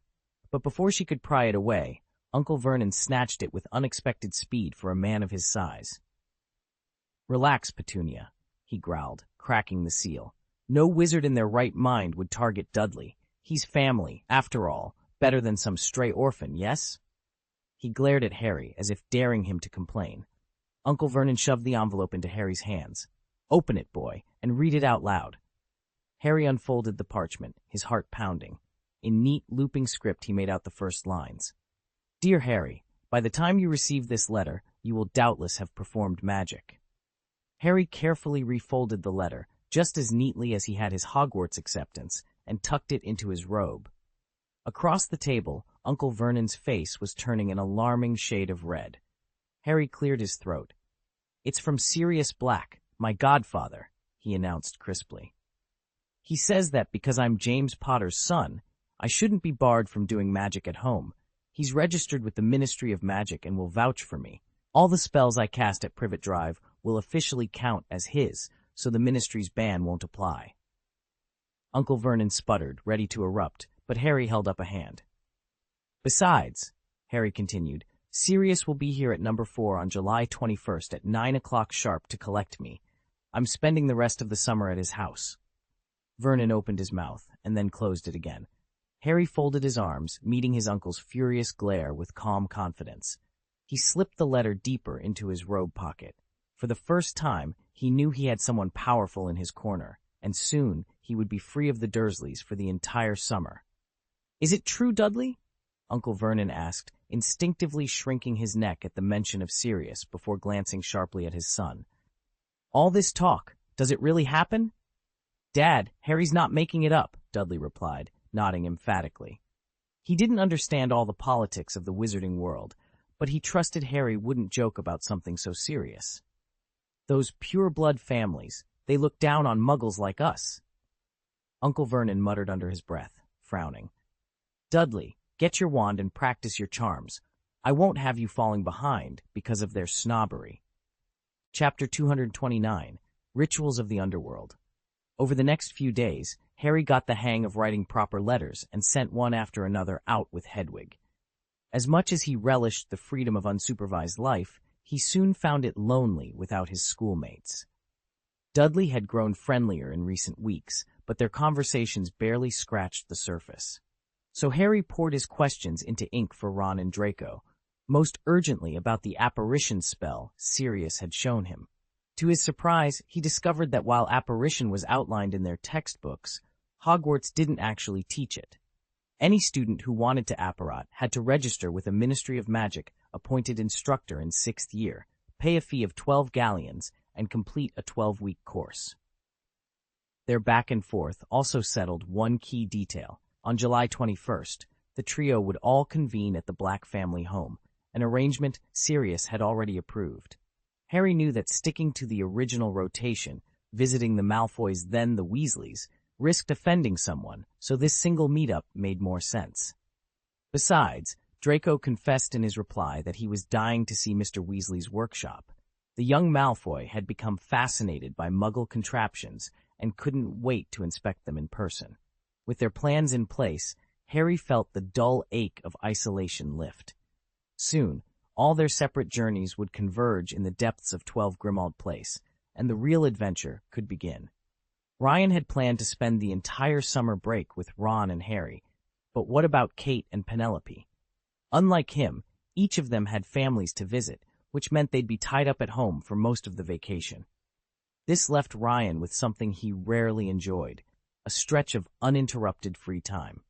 At Hogwarts, Kate and Penelope understood all too well how effortless Ryan's power was. They could summon him anywhere, at any moment, by simply thinking about his name, his face, or any detail connected to him, and he'd appear. They chatted with him whenever they liked, even holding conversations directly in their minds. What they didn't know was that Ryan's reach extended well beyond the castle grounds. So long as they remained on Earth, he could overhear their thoughts and respond. He kept this fact secret, cherishing the anonymity it granted him. And, truth be told, he often regretted showing off his latest trick the moment he'd discovered it. If only he could turn back time and warn himself to keep it under wraps. But it was already too late. They'd found out. But Ryan refused to meddle with the thoughts or personalities of those he cared about. Instead, in the precious solitude he'd carved out for himself, he settled down to watch the wildly popular magical comedy, My Son Falls in Love Early. On the Hogwarts Express, he couldn't help but notice the pictures clutched in the hands of both the Weasleys and the Malfoys. Each photograph set their faces into contortions of shock or scorn. Even Sirius Black, who was busy packing his belongings at number 12 Grimmauld Place before he set off on whatever mission awaited him, couldn't escape Ryan's sharp gaze. At King's Cross, Ryan observed Vernon Dursley and his wife, Petunia, giving Harry a grudging, furrowed-lip farewell, so unlike any fond parting one would expect for a nephew.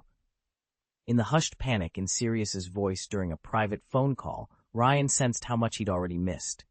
When Harry, Ron, and Hermione finally emerged onto the platform, Ryan's eye caught Molly Weasley's look of barely concealed disgust toward her own son, alongside the fierce, protective affection she wore for Harry like a shield. He must admit, it satisfied him in a way he hadn't anticipated. Narcissa Malfoy, for her part, pretended not to notice the spectacle. Once Molly scooped Ron away, she slipped off without a backward glance.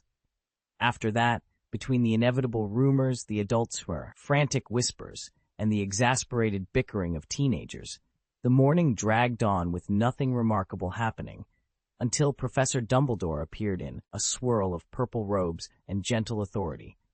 His arrival finally stirred something interesting into the day's unfolding drama.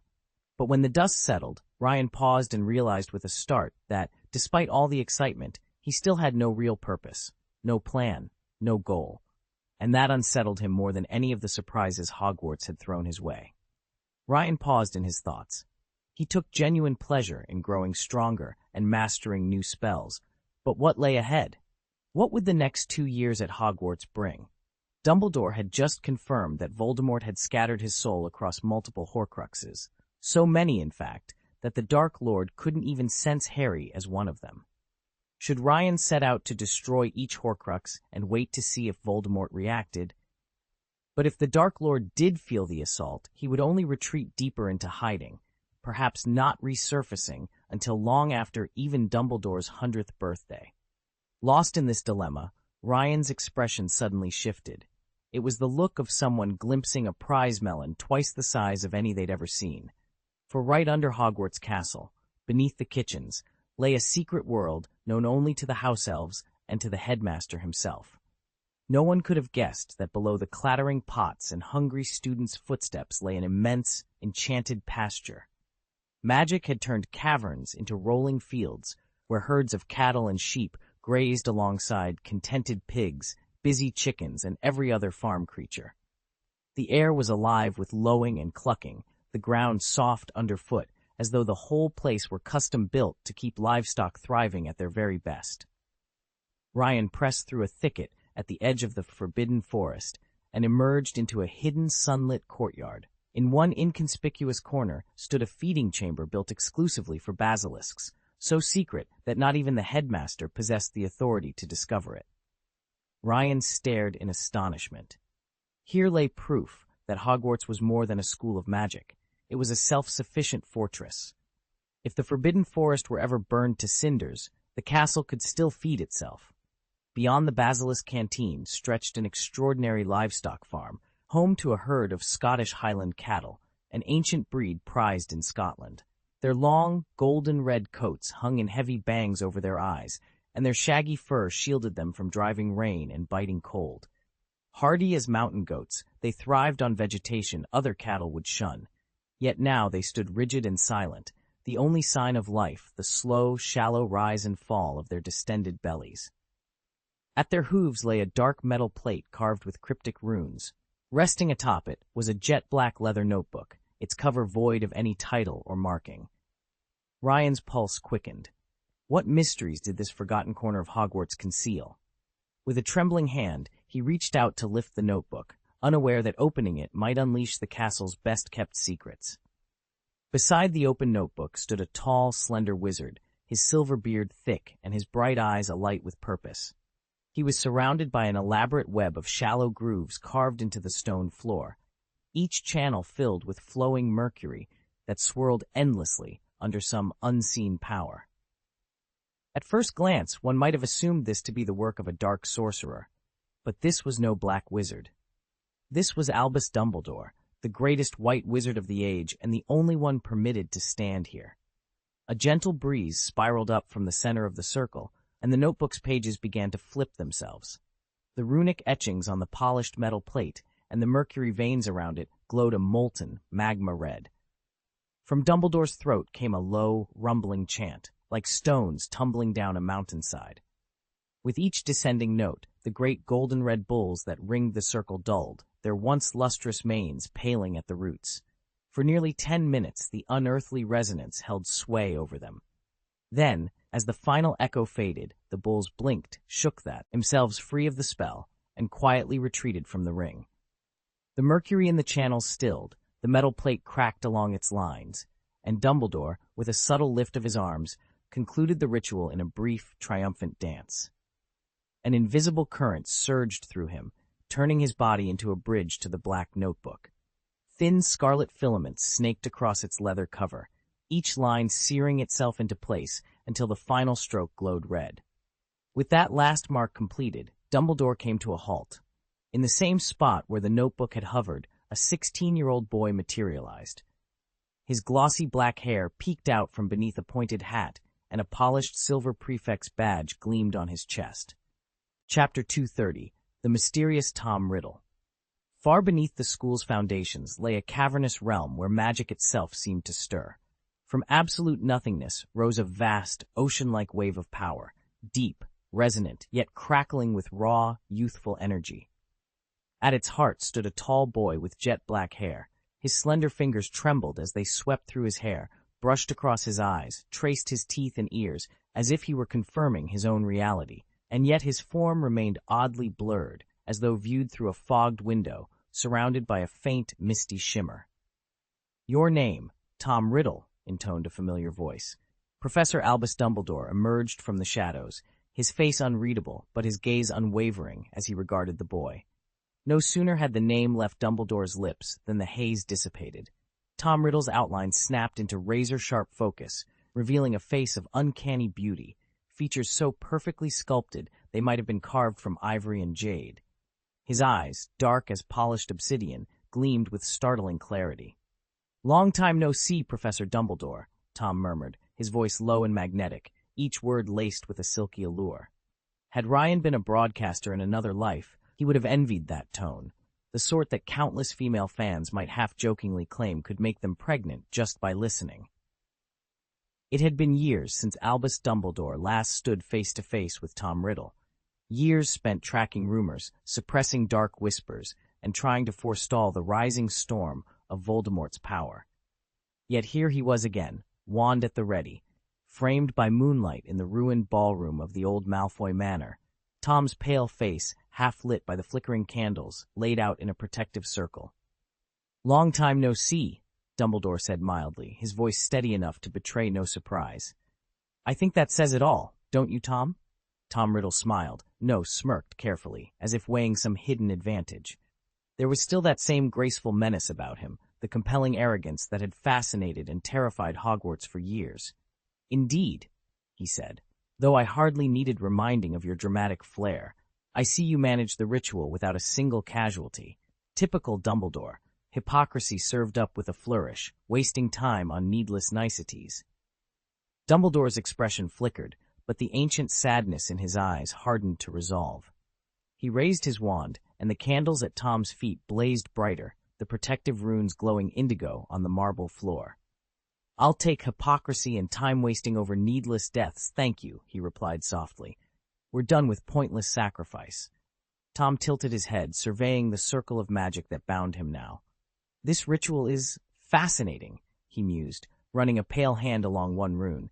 It siphons some of my life force, grants me precisely the freedom you want me to believe I possess, all the while chaining me tighter than before. Shall I bow and address you as master now, Professor?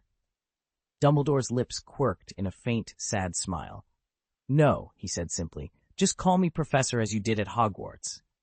Tom's eyes glimmered with amusement, or was it undisguised contempt? Very well, he conceded, folding his hands behind his back. I suppose I should thank you for sparing my life.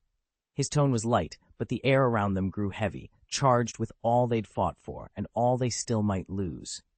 Dumbledore stepped forward, soft light pooling at his feet. I made a choice, he said. Given the choice between a free-willed Lord Voldemort and a Tom Riddle kept under watch, I know which one I'd rather face. You may be bound, but you are alive, and from where I stand, that's the only victory worth having.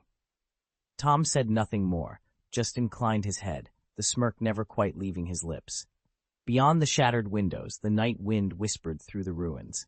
For now, the age-old duel of wills had paused, and in the fragile hush that followed, professor and student regarded one another, each plotting the next move.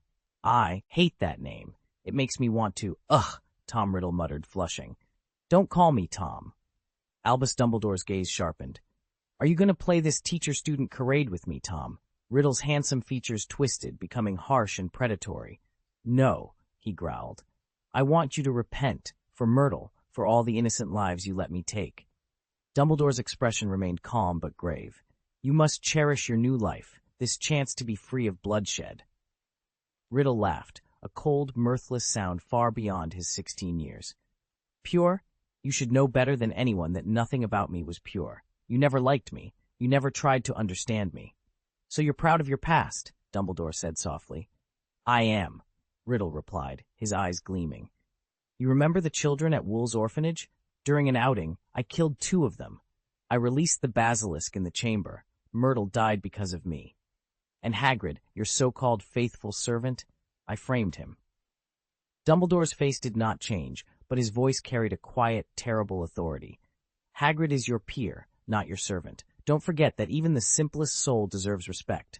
Riddle sneered. You speak of conscience and love, but you never taught me love. If I'm guilty, I wear that guilt like a badge. You may never understand love, Dumbledore said, voice gentle yet unyielding, but you must still acknowledge your conscience. Repent, Tom. It's the only path left to you. For a long moment, Tom Riddle said nothing. His posture stiffened, and his dark eyes flickered. Then, without a word, he turned and walked away into the corridor, leaving Dumbledore alone with the echoes of his own plea. This is the part Voldemort hates most, Dumbledore said quietly, his voice carrying an unmistakable edge of authority. It's precisely why he bound you to his only Muggle artifact, a tattered, ink-smudged diary. Riddle's lip curled in disdain. Dumbledore went on. You still recall the names M. Benson and Dennis Bishop, the very children you bragged about murdering. Yet both are alive and well. Benson practices law in London. Bishop owns a grocery in Godric's Hollow. At the mention of those old acquaintances, Riddle's ears twitched. The 2 boys had been his childhood playmates, insignificant, perhaps, but never entirely forgotten. If they'd shown even a spark of magical ability, if they'd been more useful, he might have let them join the Death Eaters, though only as mudbloods. Tom, Dumbledore said softly, and this time the name halted Riddle's scorn. He met the elder wizard's steady gaze. Dumbledore's voice was gentle but steel-edged. You are merciless, finding pleasure in intimidation. You know nothing of love. You crave control over every living thing. For a long moment, the two wizards simply stared at one another. The diary trembled slightly in Riddle's hand, as though its very pages quailed before the weight of Dumbledore's words. Dumbledore stood quietly in the half-light, his voice low but firm. "Tom, you're not the sort to kill on a whim. You have too much pride for that. Each life you take serves a purpose." He paused, studying Riddle's dark reflection in the marble floor.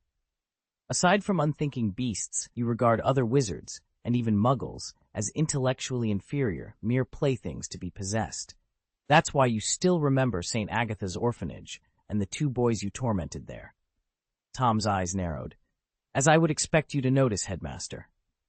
Dumbledore nodded once. "And Myrtle's death wasn't your design. Your usual method for creating a scapegoat is far too refined to have produced such a crude mistake." A flicker of contempt crossed Riddle's face. "Precisely why the orphanage still stands, unlike my Muggle father's home, which lies in ruins. Since I came of age, my work has taken me abroad. I haven't returned to Britain to wreak havoc, not only because of you, Albus, but because there are people here I once knew." His voice hardened. "My father abandoned me. The piece of my soul that remains feels nothing for the lives of others. It was that indifference that killed him and them." Dumbledore sighed, stepping closer. "Tom, your gravest error was discarding your conscience. True power, real magic, springs from honoring it." Tom Riddle's patience snapped. "What do you want me to do?" he demanded, his voice taut with impatience. "Teach defense against the dark arts," Albus Dumbledore replied, his eyes shining with genuine enthusiasm. Riddle's expression shifted from surprise to incredulity. "You must be mad. Back when I had only a few Horcruxes, I could still share the memories that anchored me to this body. I remember graduating and asking to stay on as a teacher, only for you to interfere with Professor Dippet and have him refuse me." He paced the stone floor of Dumbledore's office. "Then, after my travels, I returned and asked again, and by then you were headmaster, so you rejected me yourself." Dumbledore inclined his head, serene behind his spectacles. "You were yet to learn the subtleties of control and concealment. Now you have both in abundance." Riddle's lip curled in a sneer. "And now you offer me this position? The greatest dark wizard presiding over defense against the dark arts? You call it an opportunity to start anew." Dumbledore's gaze grew steely. "Imagine if another version of yourself discovered this invitation, one more powerful, more cunning, and infinitely more cruel. Would he grant you this reprieve, or would he seize control and destroy everything you've built?" Tom's face flickered with uncertainty. He glanced away, wrestling with an unknown fear. Finally, with a measured breath, he stepped forward and gripped Dumbledore's outstretched arm. With a sharp crackle, the two of them vanished from the office in a swirl of silvery light, leaving the darkened corridor empty, but for the echo of their last exchange. Chapter 231, Voldemort in the Headmaster's Office. Ryan lay back on the sofa in the shadowed drawing room of the Nottingham Forest Castle, his mind still racing through every detail of what had just unfolded. If that shard of Voldemort's soul really was the Dark Lord's conscience, then it was possible, no, likely, that the young students attacked in the original timeline had survived thanks to this fragment. The thought sent a shiver down Ryan's spine. He remembered how Dumbledore had handled Tom Riddle's diary in the first timeline, allowing it to run rampant through Hogwarts. At the time, everyone assumed Dumbledore was merely risking students' lives out of negligence or hubris. But Ryan now realized that Dumbledore's gambit had served a dual purpose. By pretending ignorance of the diary's Horcrux nature, Dumbledore tested whether Voldemort would sense the diary's destruction. If Voldemort could not detect its loss, then Dumbledore could confidently destroy each Horcrux without alerting the Dark Lord. If, however, Voldemort's connection to his soul fragments was keen enough to perceive their demise, Dumbledore would need a different approach. That revelation reshaped everything. Dumbledore had been buying time while quietly preparing Harry, training him, fortifying him, so that when it came time to hunt every Horcrux, he would know exactly where to look and how fast to move. It was a meticulous, high-stakes plan built on testing the enemy's senses and exploiting their blind spots. Ryan closed his eyes and inhaled sharply. He had always admired Dumbledore's brilliance, but never had he appreciated the full depth of the headmaster's foresight. And yet, now that he understood how fragile the balance had been, Ryan realized just how close they'd come to disaster. How many small gambles had to go exactly right for Voldemort's reign to be broken. A chill breeze drifted through the room, stirring the curtains. The castle, ancient and full of secrets, seemed to lean in as if waiting for Ryan's next move. He sat up, determination hardening his features. If Voldemort's conscience truly lingered in that soul fragment, then perhaps there was a way to use it, just as Dumbledore had used the diary so long ago. Ryan rose from the sofa. He had work to do. Even if he remained baffled by the Resurrection Stone's existence, and even if he'd toyed with the idea of hunting it down alone, Dumbledore would never have been so reckless as to pursue the stone hidden inside a Horcrux at the old Gaunt family home. His deep sense of duty would have forced him to abandon such an impossible quest. This, above all, explains why the Dumbledore of the original timeline was so easy to shake. He'd always had a fail-safe plan, one that would continue to unfold even in the event of his death. Ryan cleared his throat, and in a swirl of light, Jack materialized at his side, cradling the still sleeping black cat, Jerry. Ryan lifted Jerry into his arms and began smoothing the cat's silky fur as he and Jack refocused on the scene replaying before them. "Ah, Riddle, how could you?" Someone gasped, but the words died on their lips. "Dumbledore, what on earth is going on here?" demanded a frail voice from one of the portraits lining the walls of the headmaster's office. In the frame sat a thin, elderly wizard, Professor Armand Dippet, his once robust figure now drawn and fragile.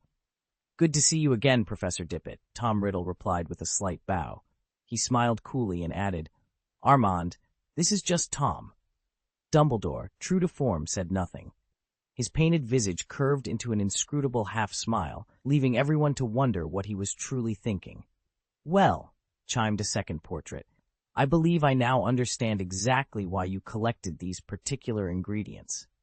The speaker was a sharply dressed wizard in silver and green Slytherin robes, his neatly trimmed goatee lending him an air of calculated intelligence. Chapter 12. A Dark Proposition.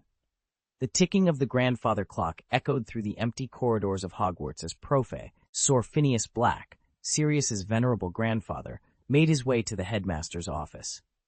The portraits of past headmasters, their eyes flickering with candlelight, seemed to follow his every step. Though retired from active teaching, Phineas still held considerable sway in the inner circles of the wizarding world. Clad in a threadbare cloak that bore the Black family crest, he straightened his posture and steeled himself for the gravity of his news. Inside, Albus Dumbledore and his predecessor, Armando Dippet, faced each other across the polished oak desk. Dumbledore's serene expression betrayed nothing. Dippet's lined face was creased with concern as he studied the older man. Phineas took a slow breath. "The diary has disappeared."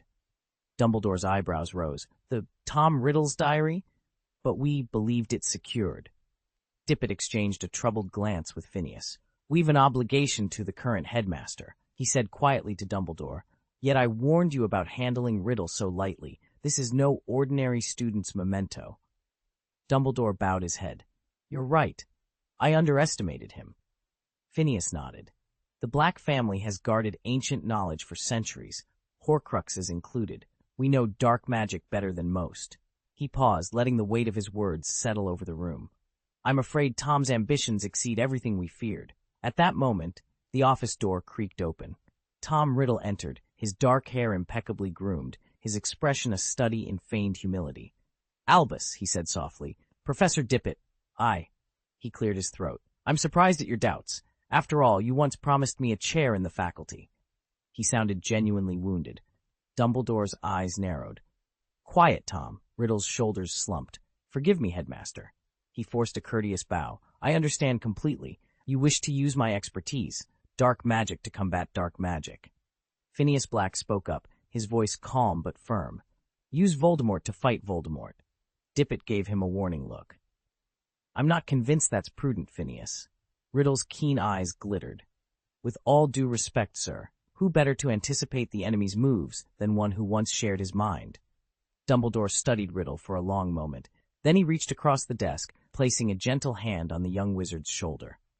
Tom, enough theatrics. If we are to consider this unorthodox approach, I will need a complete curriculum. 7 years of lessons, objectives, activities, defensive hexes, all of it laid out in detail. Riddle inclined his head, a small, triumphant smile playing at his lips. I will begin immediately, headmaster. As Tom turned to fetch parchment and quills, Phineas Black exchanged a glance with Dippet. The ancient portraits seemed to whisper behind them. The stakes had never been higher. In that quiet office, they each contemplated the perilous path ahead, one that might demand using the darkest of tools to safeguard the school they all loved. Chapter 7. A Most Unusual Appointment. I think this will need several more drafts, Albus Dumbledore murmured to the stone portrait of Tom Riddle, still bearing the faint flicker of Voldemort's cold intelligence, his voice as casual as if he were debating tonight's dinner. The assembled faculty exchanged horrified glances. She was only 16 at the time, and you want her as a professor? Professor Hawthorne blurted, her brows shooting skyward. Albus, have you lost your senses? Snarled Professor Blackthorne. We already have one new hire this year and another lined up for next term.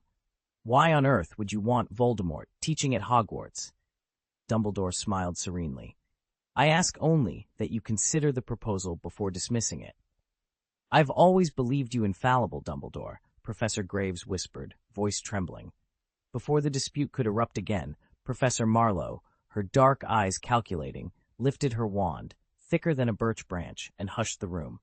No more objections. I trust Dumbledore's judgment entirely. At her endorsement, the portrait of the rotund wizard Fusco, a rosy-cheeked fellow with a booming voice, bellowed, Here, here! Dumbledore dabbed at his eyes, moved by the unexpected show of support. Thank you, Fusco, he said quietly, but I feel it necessary to explain myself further.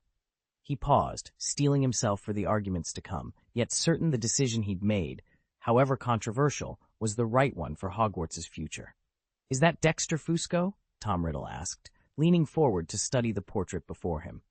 To show my gratitude for your confidence, I felt I should remind you, the older wizard replied, his tone smooth yet edged with amusement. Riddle's dark eyes glinted. I'm not certain whether Florin Fusco, the proprietor of Florin's cold drink shop, is still among the living.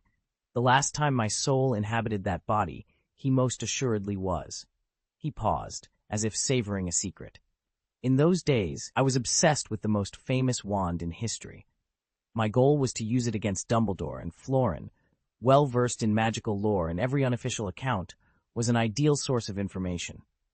Riddle's lips curved into a knowing smile. I believe I ought to visit my illegitimate descendant at his soda shop. He might benefit from a word of warning. A roguish chuckle came from the portrait next to Riddle's.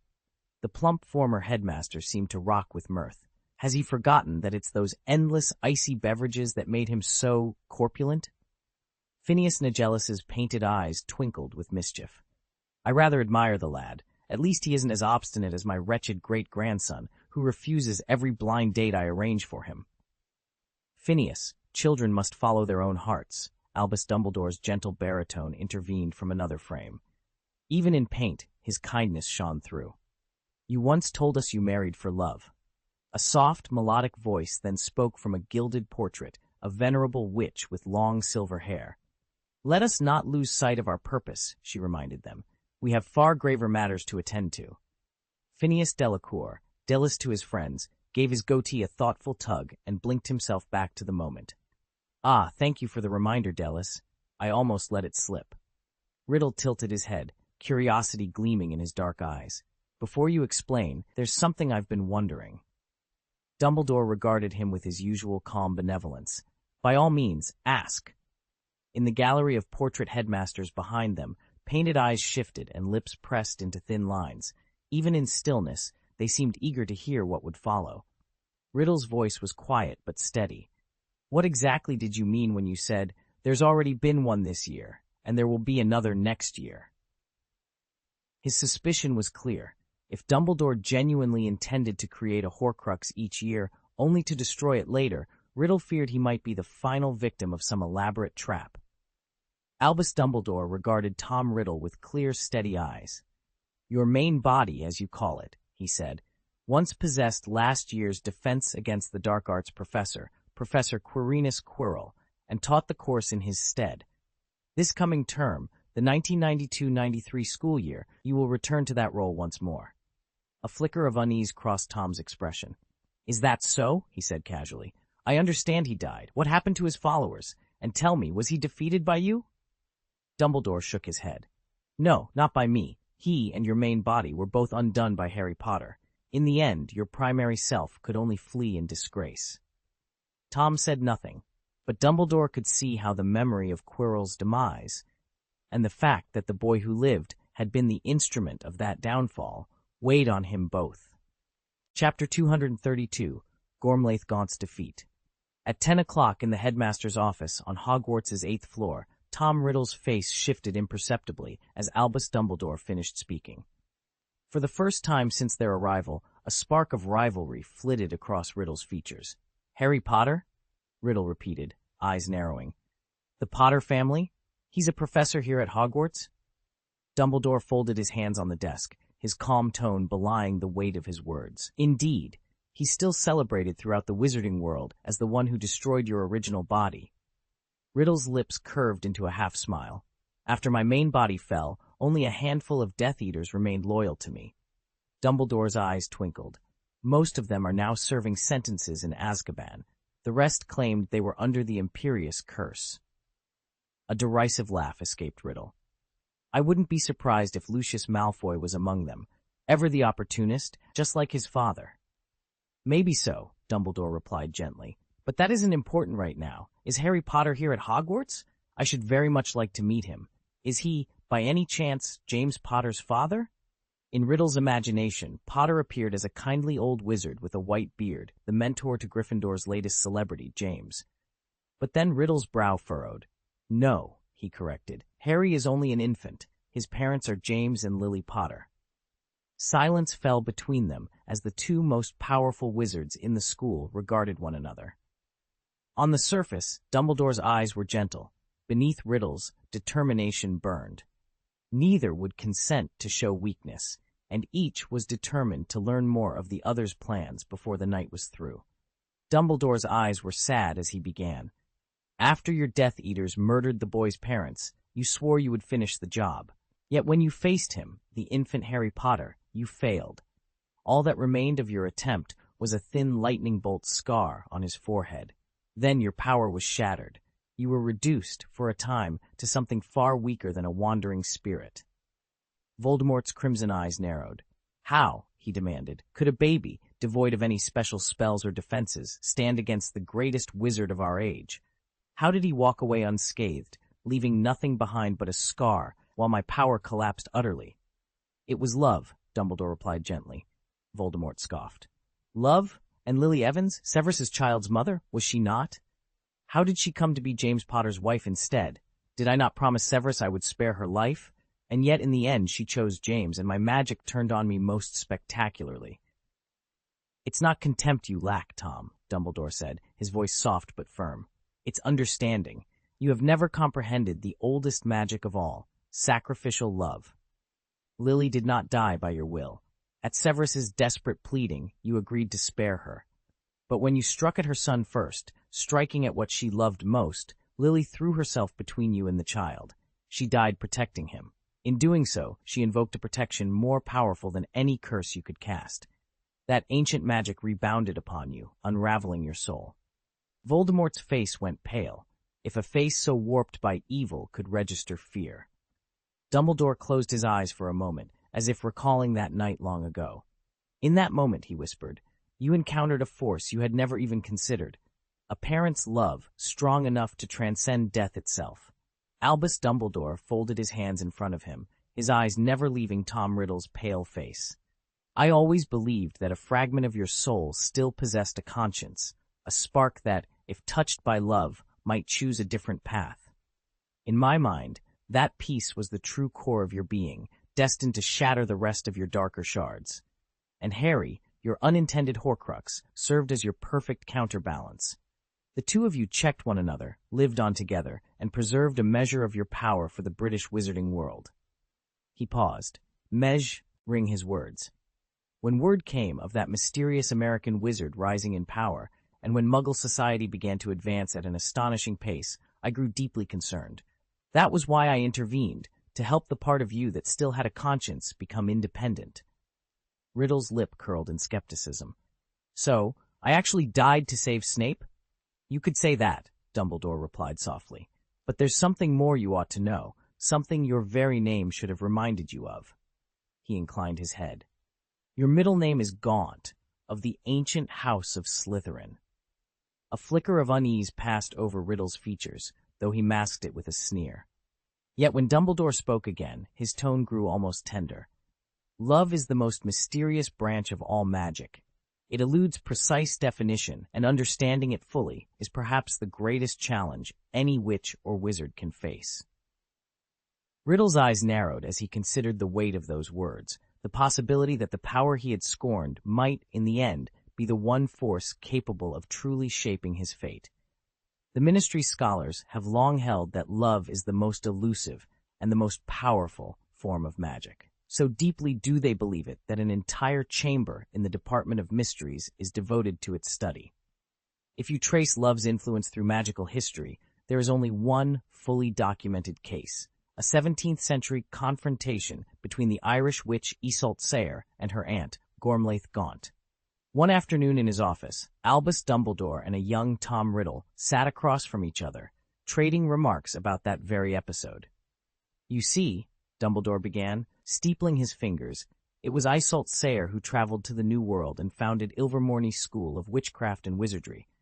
Yet in the end she fell to Gormlaith Gaunt. Riddle's dark eyes gleamed. With all respect, Professor, your account needs a slight correction. Iseult Sayre herself was a descendant of Salazar Slytherin, so was Gormlaith, but as her aunt, not the other way around. Dumbledore raised an amused eyebrow. A minor detail, surely? Gormlaith's victory still stands. On the contrary, Riddle pressed, Gormlaith's renown came less from innate talent than from her education at Hogwarts. The rest of the Gaunts remained uneducated and illiterate. She was the only one to learn properly. Their family's supposed power was simply inherited prestige. Yet she did earn fame for one remarkable feat, Dumbledore replied. She stole Salazar Slytherin's wand. Precisely, said Riddle, leaning forward. But that act alone doesn't explain her undoing. Her downfall sprang from something far more intimate, family bonds. Allow me to tell you how loyalty and love between kin led to her ruin. And so Riddle began to unfold the tragic story of Gormlaith Gaunt, how her fierce devotion to her bloodline, her refusal to betray family secrets, and her insistence on exacting a twisted vengeance against her own niece all combined to seal her fate. Instead of triumph, Gormlaith's greatest strength, her love for her house, wound up destroying her. She still carried a twisted fondness for her great-niece's children, an affection warped by blood alone. Iseult's father was William Sayre, a proud Irish pureblood and a direct descendant of the Animagus Morrigan. He and Leona, Gormlaith's younger sister, welcomed Iseult into the world under peaceful skies. The couple's compassionate use of magic, healing ill muggles and tending their livestock, infuriated Gormlaith. She saw any kindness toward non-magical folk as an unforgivable betrayal of pure-blood supremacy. One cruel night, Gormlaith set her own house ablaze. Flames swallowed Leona and William as they slept, and Gormlaith marched into the inferno to rescue the orphaned Iseult. She raised the child in isolation, determined to twist her into the perfect champion of pure-blood ideology. But Iseult's spirit could not be caged. As soon as she was old enough, she fled across the Atlantic to America. There she found both refuge and love in James Stee, Wart, a gentle Muggle farmer. They married in a sunlit ceremony on his land, and soon adopted 2 wizarding boys, Chadwick and Webb Butt. On her first night in the new home, Iseult also rescued a Pookie, a distant cousin of the European fairies. Short and gray-skinned with long pointed ears, the creature despised wizards and humans alike and refused to reveal his true name. In a quiet act of defiance, Iseult called him William, after her father. Years later, after the birth of her twin daughters, Iseult finally let her guard down, only to have Gormlaith reappear. The aged witch stood at the edge of her front yard, her eyes cold with fury. Once more, she threatened to set the world ablaze, intent on erasing the Muggle husband and his impure brood from existence. But this time, the spirit she had tried to crush had grown strong, and Isolde was ready to fight back. Chapter 15. Adopting their twin daughters. Gormlaith stood at the edge of the courtyard, her lips moving in a hiss of parseltongue. With a flick of her wand, she unleashed a devastating curse that washed over the lawn like a silent wave. Inside the manor, both Isolde and James collapsed into an enchanted slumber, their breaths deep and even. Before they drifted entirely under her spell, Gormlaith leaned over Isolde, whispering one last command in the ancient snake tongue. The girl's wand skidded across the floor, its magic rendered useless by the subtle serpent charms woven into Gormlaith's incantation. But Gormlaith had underestimated two other figures in the room, Chadwick and Weber Butt. Because they did not share the family connection Gormlaith assumed, her spell never took hold of them. Instead, the twins, wands in hand, felt the ripple of dark magic and instantly recognized its Parseltongue signature. Their hydra-horned wands vibrated with warning, the dual cores pulsing in tandem. "Something's wrong," Chadwick muttered, alerting their master with a rapid, coded gesture. Moments later, the true power of their wands became clear. Each contained a single, spiral horn from the same long-horned water snake, an extraordinarily rare substance. When the brothers combined their magic, the result was not merely additive, but exponential, amplifying their defensive wards by tenfold. In that instant, Gormlaith realized her mistake. She had assumed Chadwick and Weber were nothing more than the children of her aunt and nephew, helpless family wards, unworthy of her full attention. Now, faced with their united strength, she hesitated. The very family ties she had counted on to protect her scheme were the chains that bound her plans in place. And so the courtyard fell silent, the air crackling with potential. On one side lay Isolde and James, still in enchanted repose. On the other, Chadwick and Weber, their wands alight with promise. Somewhere between blood and magic, the next move would be critical for all involved. Riddle's voice cut through the silence of the vaulted chamber. The story begins on a moonless night, when Gormlaith stormed Isolde's hidden refuge. Her blades shimmered with dark enchantments, yet, arrogant as she was, Gormlaith paused. Convinced her prey too insignificant to kill, she gave them a reprieve. That single act of mercy proved costly. Before she could strike again, the piercing cries of Isolde's newborn twin daughters shattered the stillness, rousing their mother to full awareness. He paused, letting the memory settle across his listeners like frost. Even so, Gormlaith soon seized the upper hand. Cornered and outmatched, Isolde fell to her knees, clutching her girls and whispering her final plea, the name of her father, Pookie, on her lips.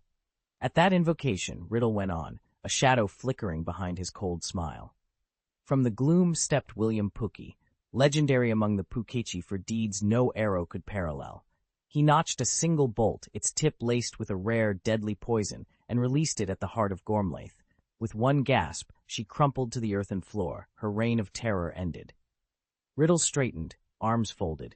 In recognition of his valor, William Pookie and his kin were invited to Ilvermorny's School of Witchcraft and Wizardry, where they have served ever since as its personal guard and keepers of order.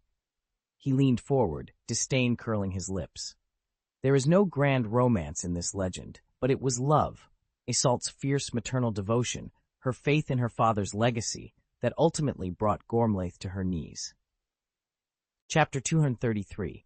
Reason's love is a potent magic, and Tom Riddle understood that better than most.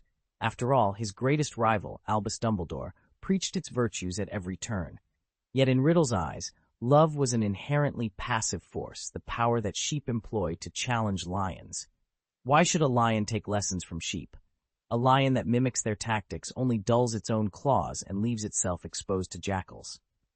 In Riddle's estimation, Dumbledore had become such a lion. Even as a student, hailed then as one of the era's foremost wizards, Dumbledore bowed to the Ministry of Magic, a body Riddle considered little more than a congregation of the weak. If Horace Slughorn had impressed upon Riddle the importance of broadcasting one's ideas without apology, Dumbledore stood as the perfect counterexample. Slughorn leaned closer, lowering his voice to a near whisper. "Tom, you may know every recorded detail of Gormlaith Gaunt's downfall, but you don't know the real story." He allowed the weight of his words to settle before he went on. The very chamber where it happened, the room of Isolt's twin daughters, remains preserved exactly as it was the day their mother fell. If you wish to understand not just what happened, but why, you'll need to see it for yourself. Albus Dumbledore stood before the massive stained glass window of the new Anglo-American Ministry Research Wing, watching morning light dance across the polished floor. Across from him, Lord Tom Riddle's dark eyes followed every movement, alert and calculating. It seemed only fitting, Dumbledore began, to dedicate this joint facility to the study of the power of love, a force more potent than any known charm. Riddle raised an eyebrow. You speak of Chadwick and Isolt's twin daughters, he said slowly. They didn't simply die. They willingly gave their lives for their mother. That sacrifice ignited a love so profound, it alone felled Gormlaith. Exactly, Dumbledore agreed, his gaze drifting to a display case where frail parchment and silver wands lay side by side.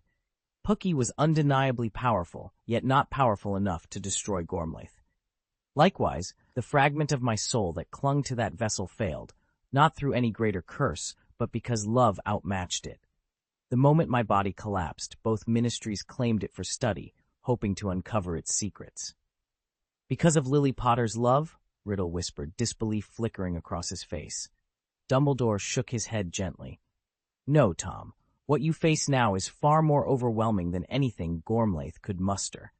Lily's love did not linger ghost-like in a single room. It was etched into Harry himself.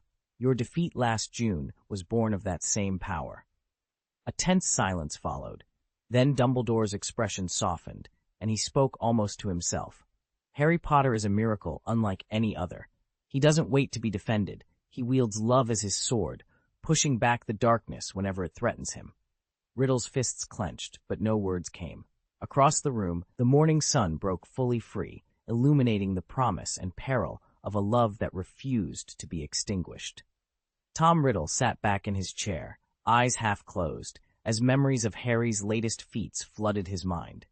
The red sparks that had erupted in the Defense Against the Dark Arts classroom, so far beyond any known magic, and the brilliant phoenix that had burst into being deep within the Forbidden Wing, he couldn't stop repeating the boy's name under his breath. This surpasses anything the current magical framework can explain, he murmured, both intrigued and unsettled. Dumbledore watched him with a kindly patience. When Riddle finally snapped out of his reverie, he announced, All right, where's my office? I need to get started on my lesson plans. You'll find the Defense Against the Dark Arts professor's office on the 4th floor, Dumbledore replied. Feel free to stop by whenever you like. I ought to introduce you properly. I haven't yet discussed your appointment with the staff. With a small flourish of his wand, he sang, among a dusty bottle and 2 goblets. The bottle tipped itself just enough to pour a honey-gold liquid into each glass, then floated the cups toward them. Madame Rosmerta's finest oak-aged mead, Dumbledore said, raising his glass. Please, have a taste while we chat. Riddle accepted the glass and took a careful sip. The rich sweetness smoothed out the last of his tension, and he set the goblet down with a faint smile. Rosmerta, you say? He asked, curiosity gleaming in his dark eyes. She's responsible for this? Dumbledore returned his smile. Indeed. She's quite proud of it. They clinked glasses, and for a moment the weight of dark magic and looming mysteries gave way to the simple warmth of shared mead, both men already drawing plans for the days to come. I've never heard of her, Tom Riddle said, swirling the amber liquid in his glass. Then again, you're still only 17, Albus Dumbledore replied with a gentle arch of his brow. By Muggle law, you won't come of age until 18, Riddle snorted. 17's more than old enough for a drink. He raised his goblet again, savoring the burn of fire whiskey as it slid down his throat. He hadn't tasted anything so exquisite since regaining a body, and he intended to enjoy every sensation. Dumbledore allowed a small smile as several bottles floated across the desk, eagerly refilling Tom's glass. In the wizarding world, a child becomes an adult on their 17th birthday, he reminded him, which, if memory serves, was only a fortnight ago, December 31st. Tom set his glass down, eyes narrowing. Then tell me, Headmaster, who is Mrs. Rosmerta? She's the proprietor of the 3 Broomsticks Inn in Hogsmeade, Dumbledore answered. She took over in 1970, long after you left Hogwarts and went abroad, and before you formally returned to England. Riddle's expression flickered with curiosity and something colder, calculation. He drained the last of his whiskey and replaced the glass on the desk.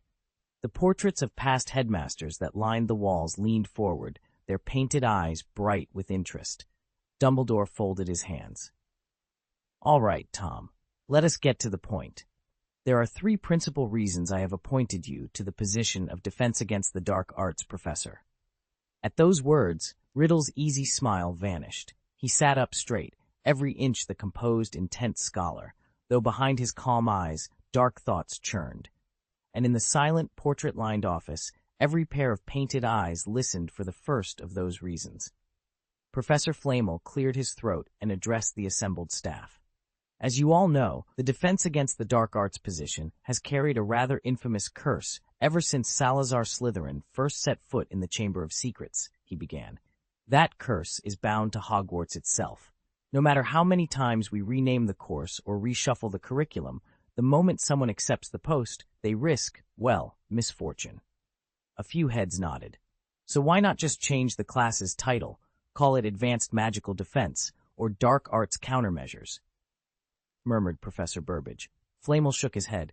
Trust me, we've tried. It's pointless. The curse is alive, in a manner of speaking. It's tied to the school's location and its very name. Unless we uproot Hogwarts entirely, move the castle and abandon the title, it will cling to any instructor. Professor Flitwick gave a small, resigned sigh. That's a non-starter, of course. Quite, Flamel agreed. Instead, our policy has been to rotate the Defense Against the Dark Arts teacher annually. We minimize long-term exposure. We also pre-arrange a treatment block at St. Mungo's, 6 to 8 weeks, so that if misfortune does strike, the professor isn't left without care. After a pause, Flamel's voice turned wry. Poor Quirrell, though. He was careless. He spent far too much time consorting with the darkest of wizards. When one's luck runs out, accidents happen. A hush settled over the room. Staff members exchanged somber looks, reminded that even the most brilliant witch or wizard could fall prey to the centuries-old curse. For now, annual turnover and a pre-booked recovery plan were their best defenses against whatever darkness lurked just beyond the castle walls. It might not possess wisdom in the usual sense, Dumbledore said, but it can certainly tell one from the other. Honestly, there's only one way to break this curse, he continued. Tom Riddle must become the Defense Against the Dark Arts Professor. He paused to let the weight of his words sink in. You remember why the curse was cast in the first place, because you lost that fateful contest. In your anger, you decreed that no one but you should ever teach this subject. That's why the enchantment struck poor Quirrell. Even though Tom Riddle's spirit was the one pulling the strings, the curse sees Quirrell as a distinct individual, equally unworthy of the post.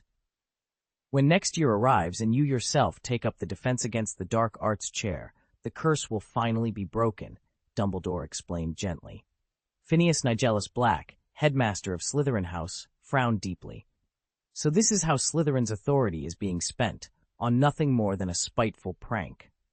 Principal Black, Dumbledore replied, turning to him, that ancient authority only functions while I'm officially a member of Hogwarts. If I'm ever expelled and then reinstated, its power cannot follow me. Besides, its reach is limited. It cannot indiscriminately curse other professors, or even me, without a valid cause. I can only use it on myself. Riddle waved a hand dismissively and took another long draught of mead. And, after I failed to secure a competent instructor, I cursed the Defense Against the Dark Arts chair so that no one could hold it for more than a year. You see, even that small step gives me a kind of freedom. Dumbledore studied him calmly. Tom, you are a man of unblemished conscience. You would never resort to unfair or cruel methods merely to extend your life. Riddle's dark eyes gleamed. And yet, here I stand, immortal. Chapter 234, Reasons to Tom Riddle, this incarnation of himself, milder than the ruthless main body known as Lord Voldemort, was no saint. Throughout Albus Dumbledore's life, he had feigned obedience, shackled by a magical chain at his neck. Yet the moment Dumbledore's own life ended, this gentle Riddle would cast aside any pretense. He might not embrace Voldemort's doctrine of pure-blood genocide or slaughter muggles in the streets, but his belief in power as the supreme virtue would still poison the hearts of Hogwarts students for generations to come. And what of Nicholas Flamel, Dumbledore's oldest friend? Whispers said he used the elixir of life to prolong their alliance indefinitely, another hedge against Voldemort's return. Was all this preparation simply so that the greatest wizard in history might forever outlive the darkest one? Dumbledore studied him from behind half-moon spectacles, the candles on his desk flickering across his lined face. "Remember, Tom," he said quietly, "once I depart this world, you will answer to no one at Hogwarts but yourself." Riddle's expression flashed with a cold amusement. "Do not imagine I shall destroy my Horcruxes and undermine the very foundation of my immortality, Professor." Dumbledore inclined his head. "At best, I can offer you assistance in striking down our mutual adversary, your other half, the main body that stalks the wizarding world." For an instant, Tom Riddle's composure faltered. He recalled his younger self, brimming with overconfidence. "You dare entrust the fall of Voldemort to me?" he demanded, voice low. Dumbledore folded his hands calmly. "It is not a matter of belief or doubt, Tom, but of necessity. Who better to understand and outwit Voldemort than the fragment of his soul you are?" He paused, then added gently, "After all these years, you still call yourself Tom Riddle. Perhaps it is time to claim a new name and a new destiny." In the hush that followed, Riddle's eyes glowed with hard resolve. Somewhere between ambition and alliance, a fragile accord had been struck, and as the candles guttered down to embers, both master and, shall we say, apprentice knew the real test was only just beginning. "I've known exactly what kind of wizard you would become even in your youth," Dumbledore said with a gentle chuckle, "but I didn't need your assistance in that regard." To most, the power radiating from young Tom Riddle was no different from the Dark Lord Voldemort himself, but to Dumbledore, the boy was as harmless as a kitten. Prideful threats, Dumbledore thought, seemed nothing more than coquettish posturing when delivered by someone not yet strong enough to back them up. "Now," Dumbledore continued, "there is a second reason I allowed you this. Independence." Tom's eyes narrowed. "And what might that be?" Dumbledore's voice dropped to a murmur. "Harry's existence. He is, quite literally, your Horcrux." Riddle's head snapped up. "Are you insane? You'd actually dare to tell me that?" "Ridiculous, isn't it?" Dumbledore replied softly. "That impostor who used my likeness to terrorize the wizarding world, he knew nothing. All his talk, and he never guessed that so many Horcruxes had dulled Voldemort's own senses." Tom's bravado faltered. Against Dumbledore's kind omniscience, what weapon did he truly possess? "I anticipated your reaction," Dumbledore said. "When I performed the ritual that brought you here, I sealed this secret away. As soon as you hear it, you lose the power to reveal it." The boy staggered, the color draining from his face. Dumbledore offered one final, grave clarification. "You don't even know which of you is the true body, yet by every measure you're considered the primary one now." For a long moment, silence stretched between them. The young wizard who once believed himself invincible felt for the first time utterly powerless. A pale, wavering light drifted between the gnarled trunks of the alba black forest. In its glow stood Albus Dumbledore, calm and unhurried, and before him the barely formed wraith of a soul once called Voldemort. "The solitary spirit hiding here under that name," Dumbledore began, his tone gentle but resolute, "can never truly bind you." The Horcrux quivered, its voice like wind through dead leaves. Dumbledore raised a hand to forestall any protest. "I speak plainly. If I refuse to grant you independence, my only option will be to sacrifice Harry, and with him destroy you utterly." Silence fell. The fragment hesitated, then spoke again. "Release me, and Harry remains safe." "Exactly," Dumbledore said. "As long as Harry lives, even if every other Horcrux is destroyed, you will retain the immortality you prize. This is the best of all possible worlds." He stepped closer, the rings on his fingers catching the fleeting light. "You would assume your rightful place as the dominant presence. Should Harry fail once more, he loses his claim as the main vessel. You could then even use Horcrux magic to bind him, turning him into a Horcrux and finally breaking him." The forest held its breath. Dumbledore closed his eyes and sighed. "After I'm gone, Harry, stronger and wiser than I, will keep watch over you for all the endless years to come. You are remarkable." He opened his eyes and studied the shimmering shape. It seems the Horcrux granted its host near immortality and formidable power, yet in doing so, he lost his caution and wisdom. Now I understand why he failed. Even without Lily Potter's sacrifice, Dumbledore said quietly, if you stand in his path, his defeat is guaranteed. Voldemort, Riddle, forced himself to sound impressed. And the third reason? He prompted. Dumbledore's shoulders slumped as he met Riddle's gaze. My third reason is simple, he began. I still believe you can be brought back to the right path, the path of the student I once introduced to our world. A sudden heat crept into Riddle's cheeks. He tried to sneer, tried to mock the old man's sentimentality, but no laughter came. At 17, he would have reveled in such derision. Now he found himself unaccountably silenced. So why Harry Potter? Riddle asked, his tone edged with suspicion. Dumbledore's eyes softened. You and Harry share a bond I cannot ignore. It's a connection that might yet save you. Riddle tilted his head, brows drawing together. Professor, you're friends with Nicholas Flamel. Why not use the Philosopher's Stone to prolong your life and keep me under your watchful eye? The old wizard shook his head. Even with the stone's power, with you bound by that contract, I could never be certain of your choices or of your next move. Riddle's lips twisted into a limp smile. So it's your fear of the unexpected? Dumbledore remained silent, and in that hush, the tense threads of their uneasy alliance held fast, each convinced they alone could shape the wizarding world's future. Arrogant adults, Dumbledore said softly, leaning across the desk, always assume they're in the right. Tom Riddle offered a wry smile. I used to think just like you, that the interests of wizards trump everything else. Dumbledore nodded. I believed that once too, but over time I began to question it. And lately, recent events have me wondering if perhaps Gettler's radical vision isn't entirely wrong, if only someone responsible were there to temper it. He sighed, steepling his fingers. That's why I'm leaving the future in your hands, and Harry's. You both grew up in the Muggle world. You'll understand the balance we need. He paused, a wistful note creeping into his voice. And frankly, I don't want to live to see a day when there's no one left to challenge me. What fun is a life without an adversary? Riddle leaned back, his eyes glinting in the candlelight. Have you ever considered using the Philosopher's Stone? Dumbledore's expression darkened, and he shook his head. The stone has been gone for centuries. Riddle's eyebrows shot up in surprise, but he remained silent, the gears already turning in his mind. Before Tom Riddle could ask another question, Dumbledore continued.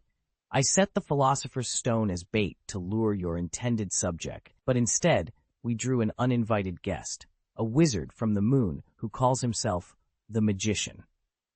He seized the stone by means beyond our comprehension, Dumbledore went on, lifting the glowing red gem from his robes. He turned it between them, and the image of this mysterious moon wizard flickered into view. We believe he comes from the United States, the only nation that has both landed men on the moon and nurtures wizards of sufficient power to pull off such a feat. Riddle's dark eyes narrowed. The moon? You deduce that simply from his cryptic monologues? Dumbledore's expression remained unreadable. It isn't mere deduction. There are indeed American wizards who have journeyed there. Their mastery of magic, at least one among them, has clearly outstripped anything we've seen. Tom leaned forward, incredulous. Wizards on the moon? When did American magic advance to that degree? And how would you even know? I seem to recall my own patron had influence before any moon landing took place. A weary sigh escaped Dumbledore's lips, part frustration, part resignation. The first Muggle landing was in 1969, he reminded the boy quietly. By then, you were already in your 50s and utterly dismissive of Muggle accomplishments. Dismissing Muggle history doesn't change its facts. Riddle blinked, momentarily caught off guard. Is the moon landing really that significant? He asked, his voice laced with equal parts skepticism and curiosity. Dumbledore studied him for a long beat, his eyes gleaming behind half-moon spectacles. More significant than you can imagine, he said softly, then nodded toward the pulsating stone. And that, Tom, is only the beginning. I have a feeling this fellow calling himself a magician must be incredibly powerful, she said, folding her arms as she considered the implications. Riddle frowned thoughtfully. After all, if Muggles managed to land on the moon, it stands to reason that wizards could do the same without breaking a sweat, don't you think? He shook his head in mild confusion. So why would space travel be any harder for us? Chapter 235, Ignorant Riddle. Tom Riddle, who would later become one of the darkest wizards in history, worked tirelessly to erase any trace of his ignoble destiny. At Hogwarts, he was nothing short of exemplary. As an orphan of exceptional talent and strikingly handsome features, he immediately won the faculty's attention and sympathy. Polished and polite, he spoke little but exuded an insatiable thirst for knowledge. It wasn't long before nearly everyone held him in the highest regard. So firmly entrenched was his reputation for brilliance that the very notion he might once have struggled with his studies or even disliked reading would have drawn scorn from every witch and wizard who knew him. Yet for a time this was precisely the case at the orphanage. Riddle's early academic record there was mediocre. His mind was consumed by the extraordinary powers that set him apart. To the staff, his abilities seemed frightening, and they branded him a lunatic, summoning psychiatrists in hopes of explaining his strange gifts. The other children kept their distance, too fearful to challenge him, and Riddle, for his part, needed no companions in the conventional sense. Even Albus Dumbledore, gifted as he was at discerning character, had no inkling of these hidden years. Albus Dumbledore may have judged Tom Riddle to be cruel, secretive, and domineering, but he was far from a poor student. From the moment Dumbledore first arrived at the Wood Orphanage, it was clear that Riddle's intellect and discipline stood out. When Dumbledore spoke with Mrs. Cole, the orphanage's manager, and explained that Riddle possessed precisely the qualities Hogwarts prized, she congratulated him. She assumed young Tom had already been awarded a scholarship. In truth, Riddle had never even applied, though Mrs. Cole insisted that, had he tried, he would have had no trouble winning offers from several schools. That impression only deepened when Dumbledore stepped into Riddle's Spartan dormitory and found him absorbed in a heavy volume. The sight of the boy immersed in reading confirmed Dumbledore's belief that, aside from his unsettling personality, Tom Riddle was the model of academic excellence. What no one else realized was that Riddle's exceptional grades and voracious appetite for books were not driven by a genuine love of learning, but by something far more calculating. The Wood Orphanage itself stood in London, one of the finest institutions of its kind in the capital. Though outwardly it appeared plain, its mismatched, well-worn furniture betraying years of use, the orphanage's reputation and care far surpassed those of its provincial counterparts. And there, beneath its humble roof, Tom Riddle continued his relentless pursuit of knowledge, not for curiosity's sake, but to empower the darker ambitions he kept carefully hidden from the world. The orphanage was spotless, every hallway gleamed, and the children all wore the same gray waistcoats, as if part of one well-oiled machine. In every other respect, though, it felt more like a prison than a home. The nurses were efficient, but they rushed from task to task, and had no time to soothe the lonely hearts of the children under their charge. Still, the place ran like clockwork, and that suited Tom Riddle perfectly. His uncanny talents and sharp mind soon won him the unspoken title of king among the orphans. From then on, he had little to fear from bullies or overseers, and didn't need to put on any act to protect himself. As his reputation spread beyond the walls of the orphanage, Tom overheard visiting adults praise the value of academic success. Good grades mean good universities. Good universities mean good jobs, they would say. With a well-paid position, even a civil service post, he could amass wealth and influence far beyond the reach of his peers. The seed was planted. From that moment, Tom redirected all his energy into his studies. He abandoned his mischievous streak, retreated to his small attic room, and pored over every book he could find. Mrs. Cole, the matron, watched in astonishment as the once troublesome child transformed into an exemplary pupil. Then, one crisp autumn afternoon, a tall man with twinkling eyes arrived at the orphanage gate. He called himself Professor Dumbledore, and everything was about to change. Chapter 7. The Shape of the World. Since his first night at Hogwarts, Tom Riddle had cultivated a voracious appetite for reading, though only books of magic ever held his full attention. To him, a Muggle textbook was merely a collection of trivia you traded for certificates, degrees, and empty titles. Magic books, by contrast, were pure power. It wasn't long before he dismissed Muggle studies altogether. By his third year, he scarcely knew more about the non-magical world than an illiterate. That ignorance became glaringly apparent during one of Professor Dumbledore's astronomy tower demonstrations. Tom had expected the usual, perhaps a dazzling charm or a simple apparition. Instead, Dumbledore stepped into a halo of moonlight, his form dispersing into silver beams that drifted among the stars before recomposing on the observation balcony. To Tom, this flawless, wandless transfiguration, and the entirely new method of stealth it represented, was more astonishing than any apparition or disillusionment. After the class dispersed, Dumbledore remained, watching Riddle's thoughtful frown.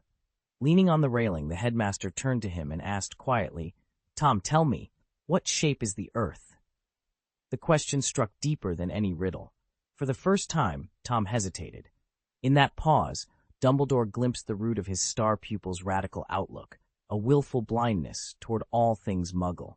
And in that moment of realization, Dumbledore felt a glimmer of hope, a new opening through which he might reshape Tom Riddle's understanding of the world. "It's a circle. I know that," Tom Riddle muttered unhappily, his eyes fixed on Harry Potter's face in the photograph. But this talk of myself, what on earth did Voldemort have to do with Tom Riddle? Albus Dumbledore's voice was gentle but probing. "Then tell me, why is the Earth round? Why can we stand so firmly upon its surface?" Riddle hesitated, then straightened as if delivering a prepared lecture. "I've wondered the same, and I found the answer in an old magical treatise. It isn't gravity or physical laws, it's magic, the power of wizards." He paused for effect. In the earliest days, wizards were so mighty that people worshipped them as gods. Over time, however, they began to intermarry with Muggles, their pure-blood magic diluted, generation after generation, until they lost much of their ancestral power. His dark eyes gleamed. According to legend, the world was once a flat, square plane. The ancient wizard gods reshaped it into the sphere we live on today. From his sofa at home, Ryan nearly leapt to his feet, listening in over the Flu network. That was absurdly backward.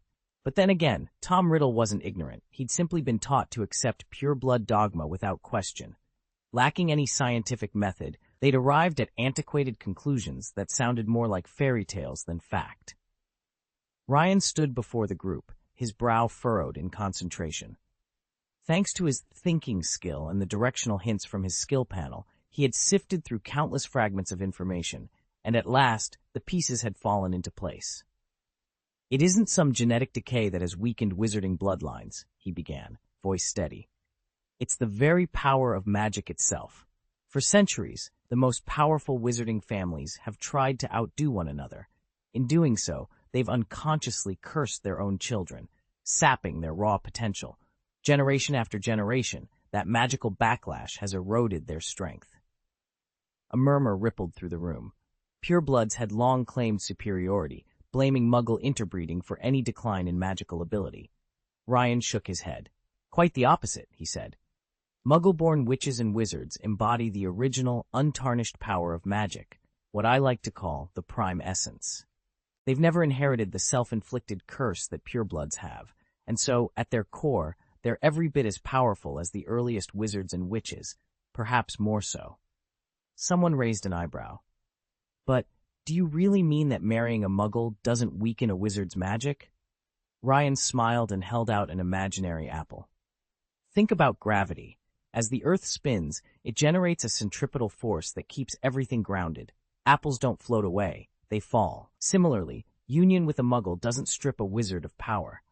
The decline we see in pureblood families comes not from mixed parentage, but from generations of magical oversaturation, an overload that turned inward and weakened their descendants." Silence followed. Ryan's revelation threatened to overturn long-held prejudices and cast the wizarding world in a startling new light. The real decline had been self-inflicted all along, and the inferior Muggle-born could, in fact, be the truest heirs of magic's original might. "You know, Tom, wizards are born into Muggle families," Dumbledore said quietly. Riddle's eyes narrowed. "You may not realize it, but every Dumbledore in our family records has married a Muggle and had children. By your definition, then, we're still wizards, only deteriorated by those unions." A faint smile curved Dumbledore's lips as he met Riddle's glare. Before you accept the Defense Against the Dark Arts post, you might consider attending a few Muggle studies lessons, he added, his expression equal parts amusement and gentle reproach. Chapter 236, Demigod Wizard. Late that night, in the headmaster's office, a three-dimensional projection, so vivid it could have come from a Muggle scientific lab, hovered above Riddle's outstretched palm. A slightly misshapen sphere wrapped in swirling azure patterns spun gently around a fiery orb, and a smaller slate-gray globe traced a steady orbit about the blue planet. This, the headmaster said, voice low, is an incomplete model of our solar system. Riddle regarded it with cool curiosity. We've always outpaced the Muggles in astronomy, the headmaster continued. Long before they abandoned Earth-centric theories, we had charted the true mechanics of the heavens. He paused, and Riddle's mind drifted back to Professor Pucci's prophecy lessons. When a perfect orrery would appear beneath a glass dome, its sun, 9 planets, and attendant moons suspended on gossamer filaments, each glowing in its appointed path. A flicker of recognition and unease washed over Riddle. If wizarding power were truly waning, just as Dumbledore warned, and not merely eroded by Muggle bloodlines, he himself was half-blood after all, what then lay at the root of that decline? And what lesson was the headmaster really aiming to teach him with this late-night demonstration of gravity? Riddle sighed at Dumbledore's look of disbelief. I know all about gravity, he said quietly. Newton, a Muggle who lived over 3 centuries before me, was the one who first formulated it. But his theories are just neat summaries of what we observe. They don't explain why nature behaves as it does. Wizards have literally reshaped reality. Dumbledore raised an eyebrow. Then tell me why you insist the world was once both flat and round, when you understand the solar system perfectly well. And why can't you acknowledge the importance of the moon landing? Before I met that wizard who claimed to come from the moon, I would have assumed no wizard had ever been there either. Riddle tilted his head, as though addressing a child. Because you still don't see the truth. Everything, gravity, planetary motion, even the vast expanse of the cosmos, was altered by ancient wizards we now call gods. The sun, the 9 planets, the very shape of the universe, it's all the result of their magic. Muggles merely observe and record the laws, we wizards remake them. He studied Dumbledore with a cool, dismissive gaze. To Tom Riddle, true power lay in bending nature itself, and Muggles, with all their science, were only observers of laws they did not create. Science, Dumbledore began, as Muggles practice it, exists only because we wizards choose not to interfere. And I won't even mention how infinitesimally small humans, and even we wizards, are compared to the celestial bodies you just invoked. If you'd truly studied Muggle studies, or spent time in the space section of the Department of Mysteries, you'd know how absurd your claim sounds. He paused, eyes glinting behind his half-moon spectacles. Even if you imagined holding the Earth and the Moon in the palm of your hand, escaping our planet's gravity still demands a velocity of about 5 miles per second. Under our current magical framework, that's impossible. Yet the Muggles did it, and with technologies we barely understand. Dumbledore leaned forward, voice urgent. That realization once drew me toward Grindelwald's thinking. A united vision of science and magic might have safeguarded our future. If we wizards refuse to acknowledge and master Muggle innovations, we risk falling behind, and ultimately failing. Voldemort's refusal to adapt has thrown our world into the fire he himself stoked. Well, it seems I'll have to study Muggle studies, since it's your favorite subject, Riddle said, tapping his chin thoughtfully. By the way, when do I get my wand? I'll take you to Diagon Alley tomorrow, Dumbledore replied. You'll need your teaching supplies and a few personal items. I can help you gather everything. You want to come with me? Riddle raised an eyebrow. I'm confused. I thought I was meant to handle all this on my own, just as I did before enrolling. Dumbledore let out a gentle sigh. You're used to doing things by yourself, wandering around London alone. No, I think it's better if I accompany you. Across the room, a student named Ryan blinked in disbelief. The scene was so strange that no one, gay or straight, could quite make sense of it, and in that moment, Ryan finally understood why Voldemort had been so powerful. Magic, he realized, is fueled by ideals. The instant you approach it like a science, Acknowledging how infinitesimally small you are in the grand scheme of the universe, your spells begin to falter. Even if you know you're a wizard and truly believe in your power, your subconscious mind will always whisper its own limitations. He believed the world's current state defied common sense precisely because wizards had reshaped it. Unlike other magic users, and unlike Voldemort, he truly accepted that idea, trusting implicitly in the limitless power of magic. After all, the larger your vision, the broader your sphere of influence. So how could his own magic fail to be extraordinary? Perhaps that was why Ravenclaw's brilliant scholars so often lost to Gryffindor's boldest champions. The realization hit Ryan. No wizard in Atlantis had ever reached level 6. On paper, their magical studies were the most rigorous, their research the most profound, yet none achieved true mastery. The same was true for the moon's budding magicians. Ryan understood that it all came down to fear. Wizards bound by doubts and anxieties could learn a handful of high-level spells, but they could never break through to level 6. That pinnacle isn't reached by amassing knowledge, swelling your mana reserves, or memorizing complex incantations. It's a philosophical revolution, an absolute, unwavering belief in yourself that lets you deconstruct reality with the force of your own mind. Ryan realized he'd been thinking about it all wrong. Equating a wizard who merely knows 6th-level spells with one who truly ranks at level 6 is a mistake. They possess fundamentally different life forces and aren't even considered the same species of mage. Voldemort's magical transformation and self-alchemy were the means by which he achieved level 6 status, but those alone only altered his life essence. On sheer power of transformation, he would be the weakest among all level 6s. What makes him truly formidable is his unique philosophy. Dumbledore's guiding principle is love. Voldemort's is that magic equals power. And mine, Ryan murmured to himself, is that magic is a miracle, boundless unless I choose to set its limit. In that instant, Ryan understood why he'd reflexively glanced toward Hogwarts the moment Dumbledore prepared to resurrect Voldemort. It wasn't mere curiosity or idle fascination. Hogwarts held the final key to his own ascent, the last step he needed to claim level 6 for himself. In his mind's eye, the empty status panel shifted. Race. Demigod? Chapter 7. The Emergence of a Demigod. Ryan's eyes widened as lines of glowing text materialized before him, suspended in midair like a divine decree. At the very top, the word class appeared in bold, wizard.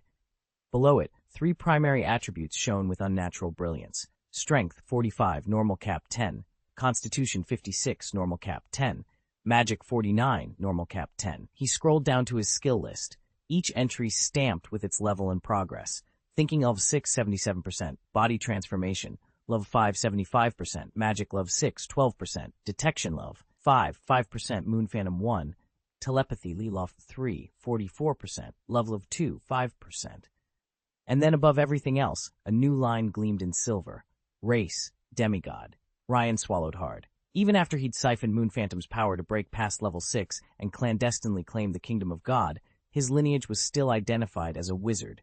In this system, once you reached level 6, every lesser skill simply vanished from view, though not erased. It signified that a level 6 wizard could raise any ability up to level 5 without restriction, simply by spending the hours training.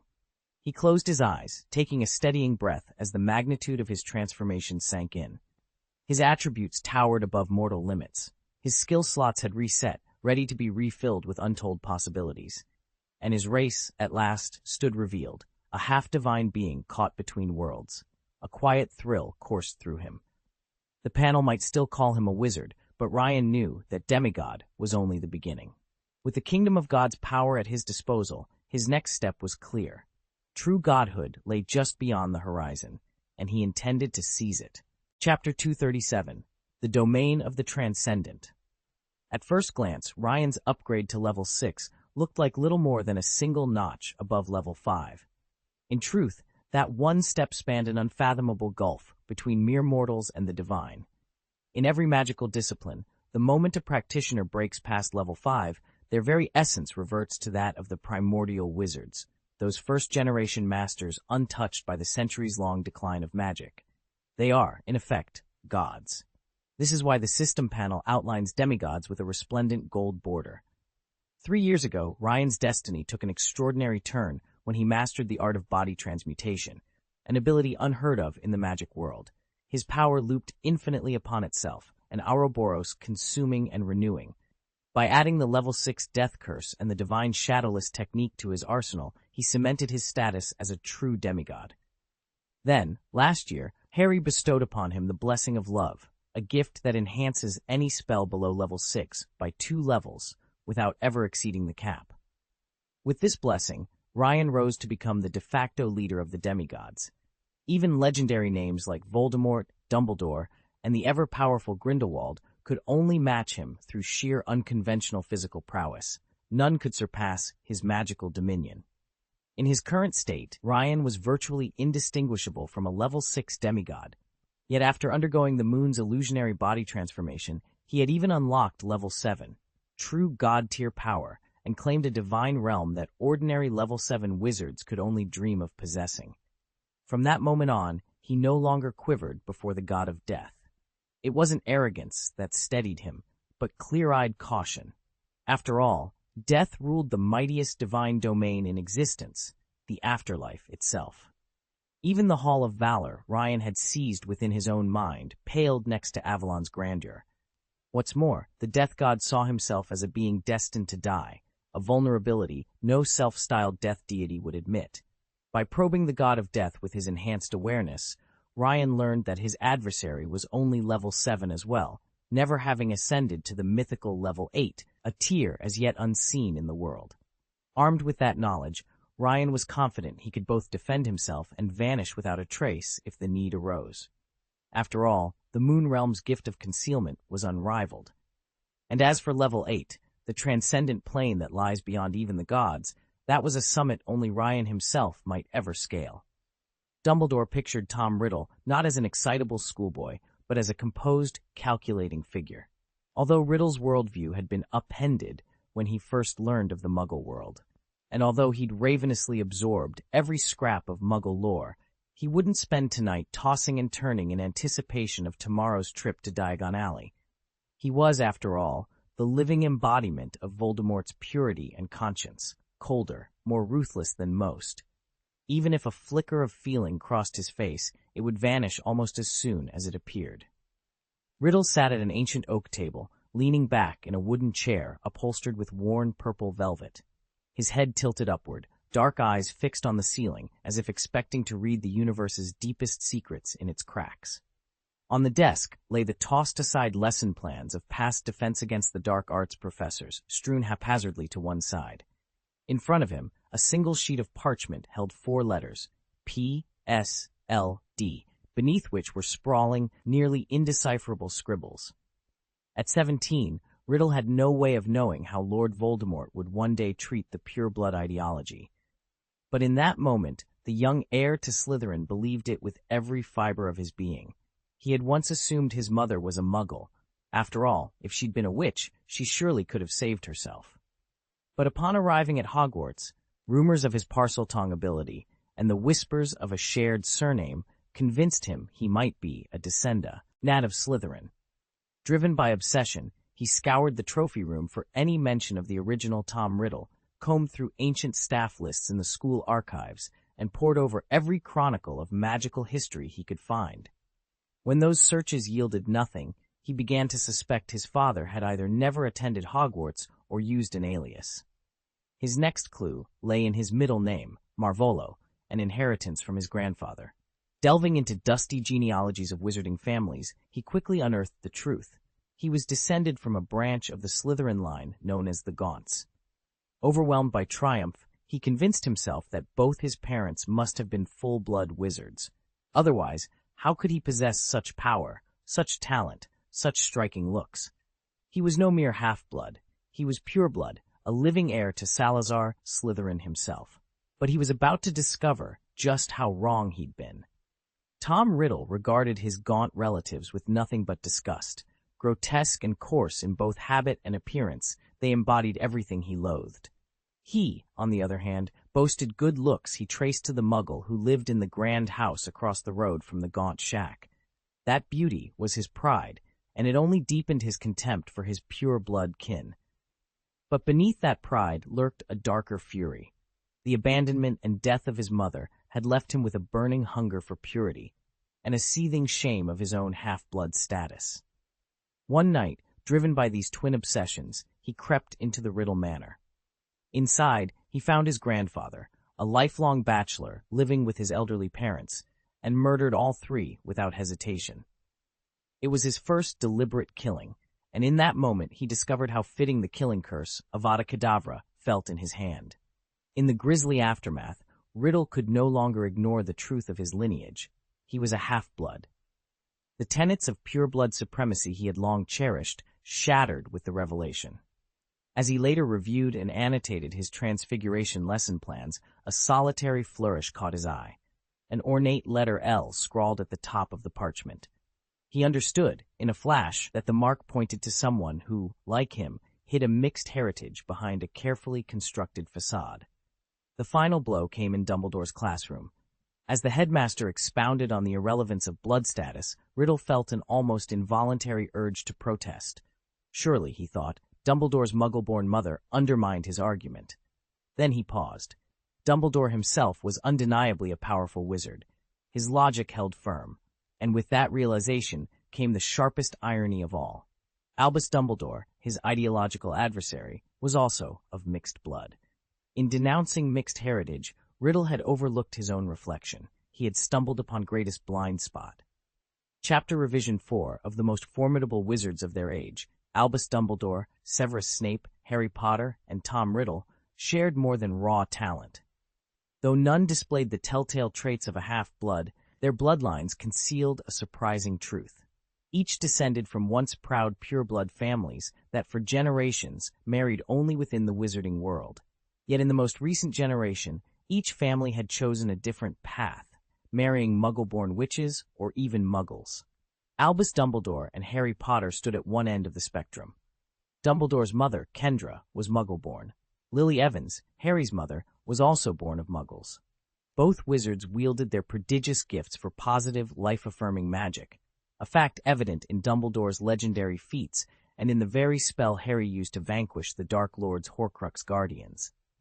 At the opposite extreme stood Severus Snape and Tom Riddle.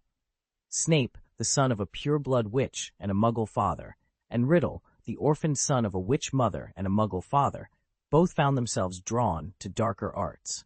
Their extraordinary talents flourished in the shadows rather than the light.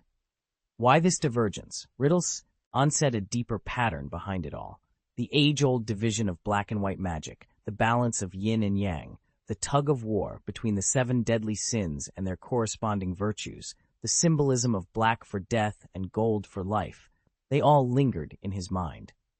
Each wizard, he believed, represented a vital piece of a grand puzzle, one he was determined to solve. Tom Riddle sprung to his feet so suddenly that the feathered quill dancing across his parchment wobbled and clattered to the desk. He stretched out his arms, muscles uncoiling in a slow, deliberate yawn. "What is the theory behind this?" he murmured, brow furrowed.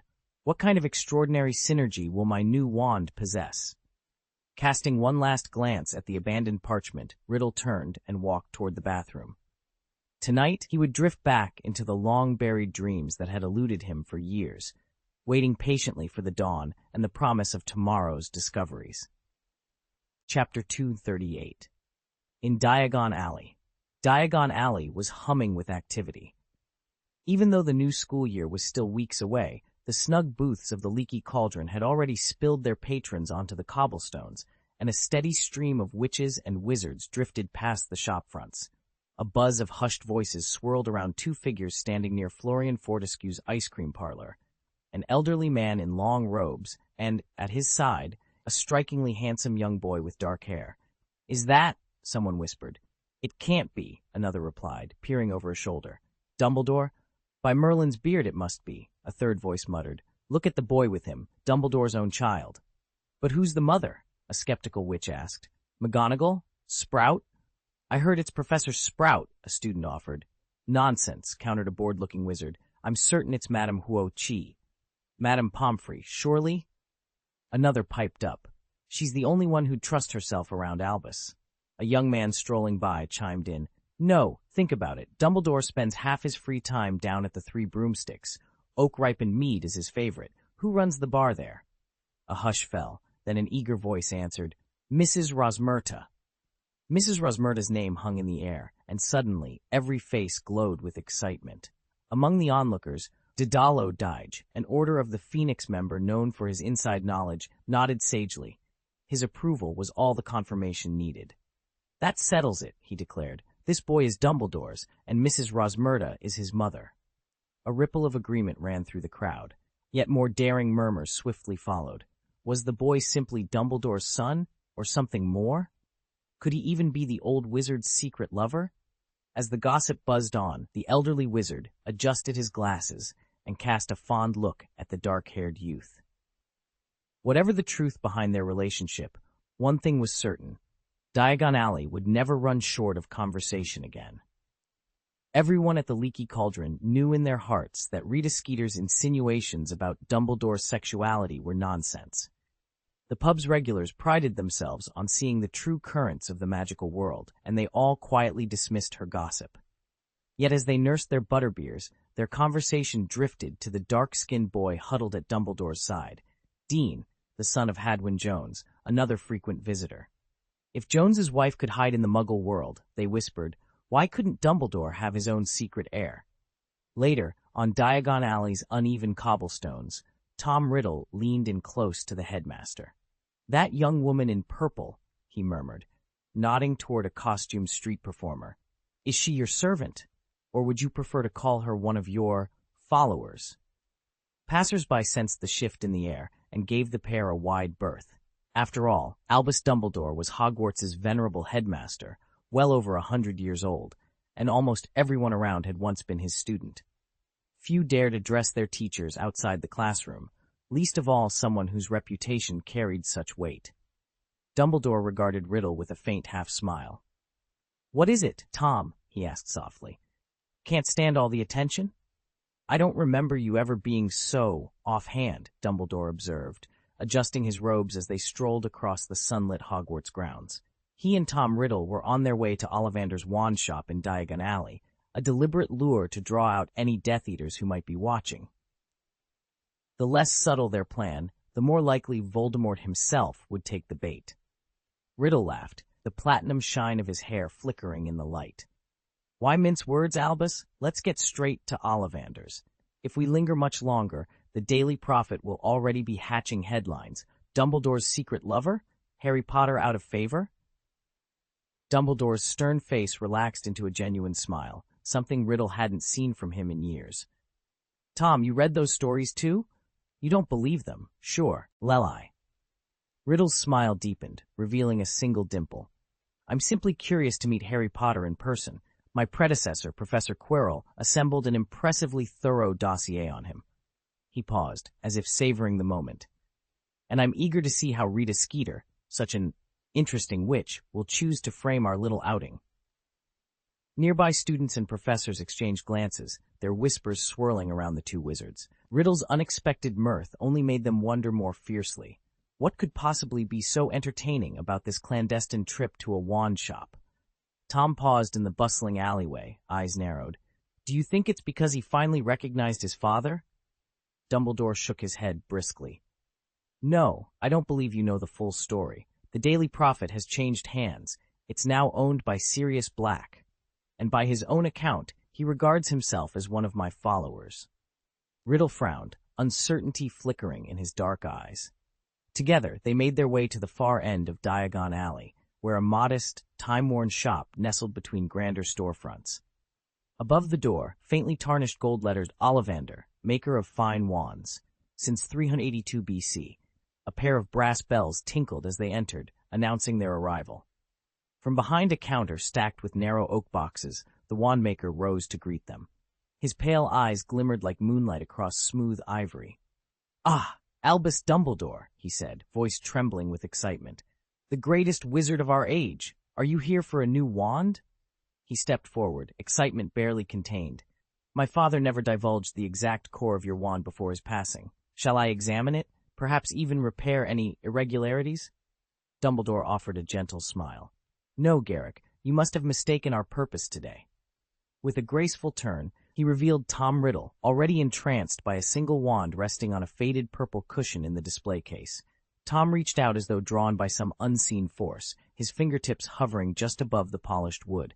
Ollivander's gaze shifted from Dumbledore to the young man and back again, surprise softening his features. He inclined his head. "As you wish, Albus."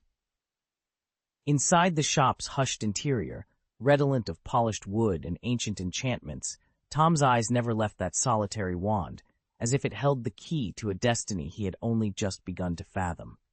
"But what I said still stands. You're welcome to come to me at any time," Ollivander muttered, half in reluctance. He turned to the lone figure at the counter, but with Riddle standing sideways and the shop cloaked in shadow, Ollivander couldn't quite make out his features.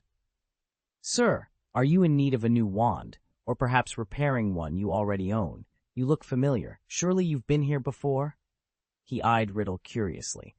A wizard accompanied by Albus Dumbledore could hardly be ordinary.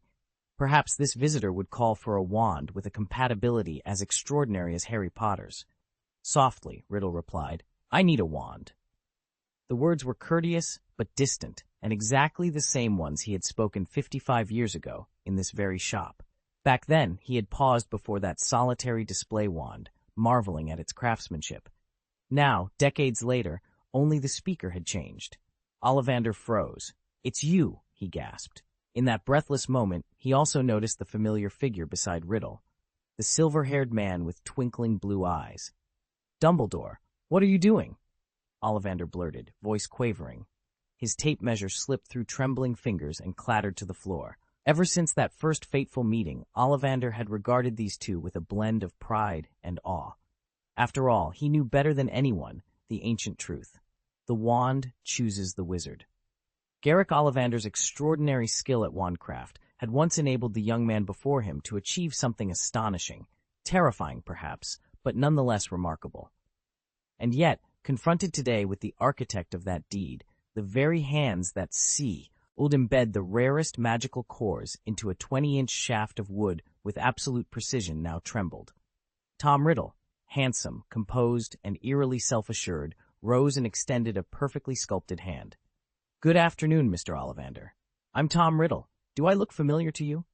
Ollivander, still bent to retrieve his fallen tape measure, shook his head. "Not at all, I'm afraid." A chill ran through him, as though his memory had betrayed him. He drew in a steadying breath. It's summoning the calm that had earned him the title of Britain's finest wandmaker. His eyes flicked briefly to Professor Dumbledore, who stood quietly at the edge of the workshop, then returned to his task as if nothing extraordinary had occurred. With clinical detachment, Ollivander re-anchored his tape at Riddle's shoulder and measured down to the fingertips.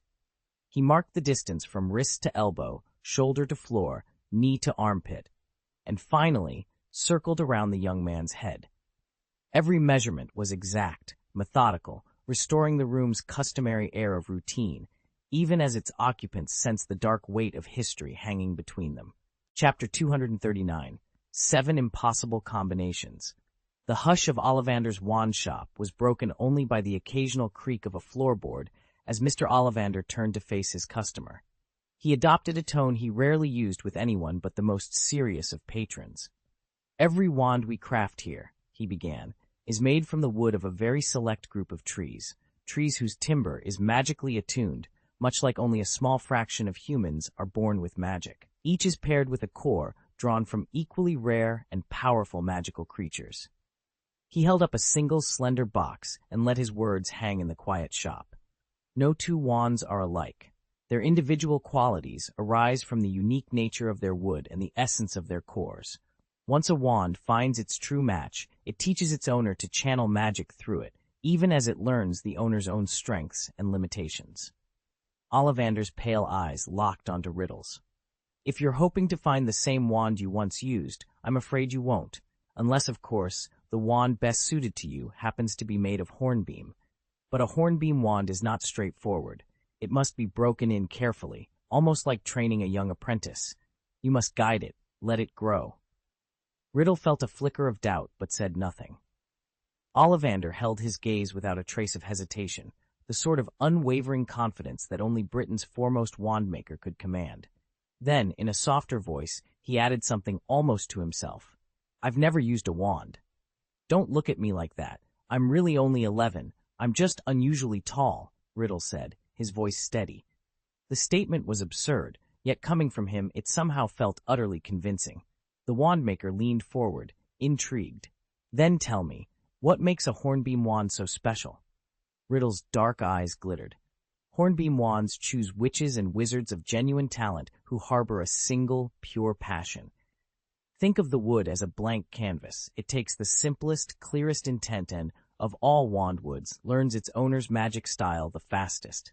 Before long, the hornbeam becomes so attuned to you that no one else, even for the smallest spell, can make it work.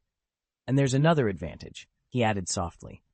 "A hornbeam wand absorbs its bearer's moral code. Whatever principles you live by, whether they're virtuous or less so, it will refuse to cast any magic that violates your personal ethics." Ollivander's shop was stiflingly quiet as the old wand-maker peered over his spectacles at Tom Riddle. "This next wand is renowned for its affinity with transfiguration and exceptionally perceptive to the wielder," he said, lifting a slim hornbeam wand tipped with a phoenix feather core. It measured exactly 13 inches. With a courteous nod, Riddle took the wand, gave it a wrist flick, and absolutely nothing happened. Ollivander's brow creased. He gently reclaimed the wand, then almost reflexively dove into his wooden box once more. "Try this one. Blackthorn wood, dragon heartstring, 9 inches, he offered. Again, Riddle's subtle wave produced no spark of magic. Undeterred, Ollivander set that wand aside and reached for another. Cherry wood, phoenix feather, 12 inches long. He handed it over. Still, no response. The little bench beside them began to groan under the mounting pile of discarded wands. 11.5 inches of cherry with dragon heartstrings, 12 inches of maple and unicorn hair, over 100 attempts in all, and each wand lay lifeless in Riddle's hand. Normally, a choosy client would delight the wand-maker. Today, Ollivander's excitement curdled into dismay. He muttered to himself as he rifled through his stock. It must be perfect for him. Finally, Ollivander sat back on his stool, hands trembling, spectacles sliding down his nose. His voice was scarcely above a whisper. "I don't understand it. Every wand I've tried should have responded to you." Tom Riddle's expression was calm, almost amused. He leaned forward. "May I suggest you would with a phoenix feather core?" Ollivander's yes shot up. Phoenix feather. The pieces clicked into place, and at last he smiled, a weary, triumphant grin. "Of course. How did I overlook it?" He hurried off to fetch the perfect wand at last, a slender stick of warm, dark yew, 13 inches and centered by a single, golden phoenix quill. As Riddle closed his fingers around it, a faint warmth pulsed up his arm. Ollivander exhaled in relief. "At last it chooses you." Tom Riddle merely inclined his head, the triumphant glint in his eyes, hinting that this wand, more than any before, knowed its true master. Mr. Ollivander picked up a slim, dark-hued wand from the counter and turned it in his long, slender fingers. His pale eyes glittered with barely concealed excitement. "Yew wands," he began softly, "are among the rarest you'll ever encounter. Their sap is poisonous, and for that reason, yew has long been linked with both magic and death. Yet there's something almost paradoxical about it. When the outer layers of a yew tree perish, new shoots burst forth from the core. Druids and Celtic priests have honored yew as the immortal tree, a living emblem of rebirth and the undying soul." He set the wand back down and selected a single phoenix feather, laying it alongside the yew. For a moment, he closed his eyes, as though recalling a distant memory. "And then there's the phoenix feather," he continued. "It is by far the rarest core we work with, more spirited than any other, sometimes choosing its own master instead of the other way around. It demands a bond of true worth in its owner." He picked the two components up together, letting the faint crackle of magic ripple between them like wildfire. Combine immortal wood and the feather of a bird reborn in flame, and you have what should be the perfect match. Yet in my entire career, our generation, I've only crafted one wand to these exacting standards. 13.5 inches of polished yew, housing a phoenix's plume. Ollivander's voice dropped to a reverent whisper. "It stands as one of the 7 impossible combinations in this shop." Albus Dumbledore, who had been observing in silence, could hold back no longer. 7 impossible combinations? He asked, leaning forward with keen interest. In the soft glow of the workshop's oil lamps, Garrick Ollivander carefully laid 7 wands across a velvet cloth. Of these 7, 3 are crafted from ingredients I no longer stock, so I won't elaborate on them, he explained. Their cores are White River Monster Backbone, Mountain Tyrannosaurus Heartstring, and Thestral Tail Hair. Albus Dumbledore's eyes sparkled at the first name. White River Monster Backbone? A wand with that core is said to produce spells of unparalleled power and elegance. Indeed, Ollivander replied, straightening. But to the best of my knowledge, only the American wandmaker, Tiago Quintana, ever mastered the method of capturing the White River monster. It's not a matter of quality, the backbone is exceptional. It's simply that Quintana kept his technique a closely guarded secret. Since his passing, no one has been able to replicate it. Dumbledore inclined his head, a thoughtful smile tugging at his lips. You deserve such a relic, Mr. Ollivander. Some years ago, I traded a handful of my own experimental wand designs to Tiago in exchange for a single piece of that backbone. Ollivander blinked, genuinely astonished. He had devoted his life to wand lore, yet he had never expected to find Dumbledore dabbling in these esoteric dealings, a realm traditionally reserved for master wandmakers alone. From the shadows, Tom Riddle shifted impatiently, his voice cold and clipped. And the other 4 wands of the 7 impossible combinations, where are they? He glanced from Ollivander to Dumbledore, barely concealing his irritation at witnessing such admiration for the headmaster's hidden ventures. Ollivander offered a conciliatory nod, gathering his composure. Patience, Mr. Riddle. I'll show you each one in turn, starting with the wood, core, and unique temper of the next wand. He reached toward the cloth, lifting the first of the remaining 4 with careful reverence. Riddle's own wand had once been reckoned among the 7 legendary wands, and now he was desperate to learn more about it. In the dim glow of the wandmaker's shop, Mr. Ollivander studied the display case as if recalling half-forgotten secrets. I've already told you, Ollivander said softly, one of these wands belonged to that mysterious man, the one who achieved so much under its power. He tapped the glass for emphasis. Riddle's eyes flicked from Ollivander to the row of polished wood. The other one isn't Harry Potter's? Riddle blurted out, an idea striking him like a bolt of light. Ollivander raised his brows in mild amusement. You're exactly right. That wand measures 11 inches, made of holly, and cores in phoenix feather. It's soft, supple, exceptionally well-balanced. Riddle leaned forward. Holly and phoenix, each symbolizing death and rebirth, and both the holly and the phoenix are tied to flames and renewal. Precisely, said Ollivander, nodding thoughtfully. Remarkable, isn't it? Those 2 feathers came from the same phoenix. One feather was bound into this holly wand, the other went into a yew wand. He paused, letting the weight of that revelation sink in. When Riddle was steady again, he continued, that leaves 2 more. One pairs oak with dragon heartstring, the other unites elder with unicorn tail hair. Dumbledore, who'd been silent until now, exchanged a look with Riddle. And where are their owners? They asked almost simultaneously. Ollivander allowed himself a rare, inscrutable smile. One belongs to Voldemort, he said quietly. The other, he let the sentence hang, to the one some call the Savior. Riddle's heart pounded. 2 wands, 2 extraordinary wielders. What sort of people must they be to command such power? And what destiny bound them to stand opposed, wand against wand, in the battles yet to come? One of them doesn't have an owner yet, Ollivander said, casting a knowing glance at Dumbledore. The other belongs to the Hogwarts gamekeeper, Rubus Hagrid. Chapter 240, The Boy Chosen by the Unicorn. Mr. Ollivander leaned over his cluttered counter, studying a length of wood under the soft lamplight. This is English oak, he said firmly, holding it up for Tom Riddle and Professor Dumbledore to inspect. Not red oak. English oak is known as the king of the forest from the winter solstice to the summer solstice. It's a wood of steadfast loyalty, a wand that never abandons its master, whether they stand triumphant or broken. He set the oak aside and picked up another shard. This core, he continued, is made from dragon heartstring. Dragon cores are notoriously fickle, difficult to win, and quick to change allegiance. They bond only with power and strength, but when they do bond, the magic they unleash is unmatched. Spells from a dragon core wand burn brighter, carry farther, and learn more swiftly than any other. He tapped the wand briskly on the counter. A pairing of such unwavering wood with such volatile core seems implausible, like a bird swimming underwater, but that's exactly what this wand achieves. At 16 inches, slightly curved, it's formidable in both reach and response.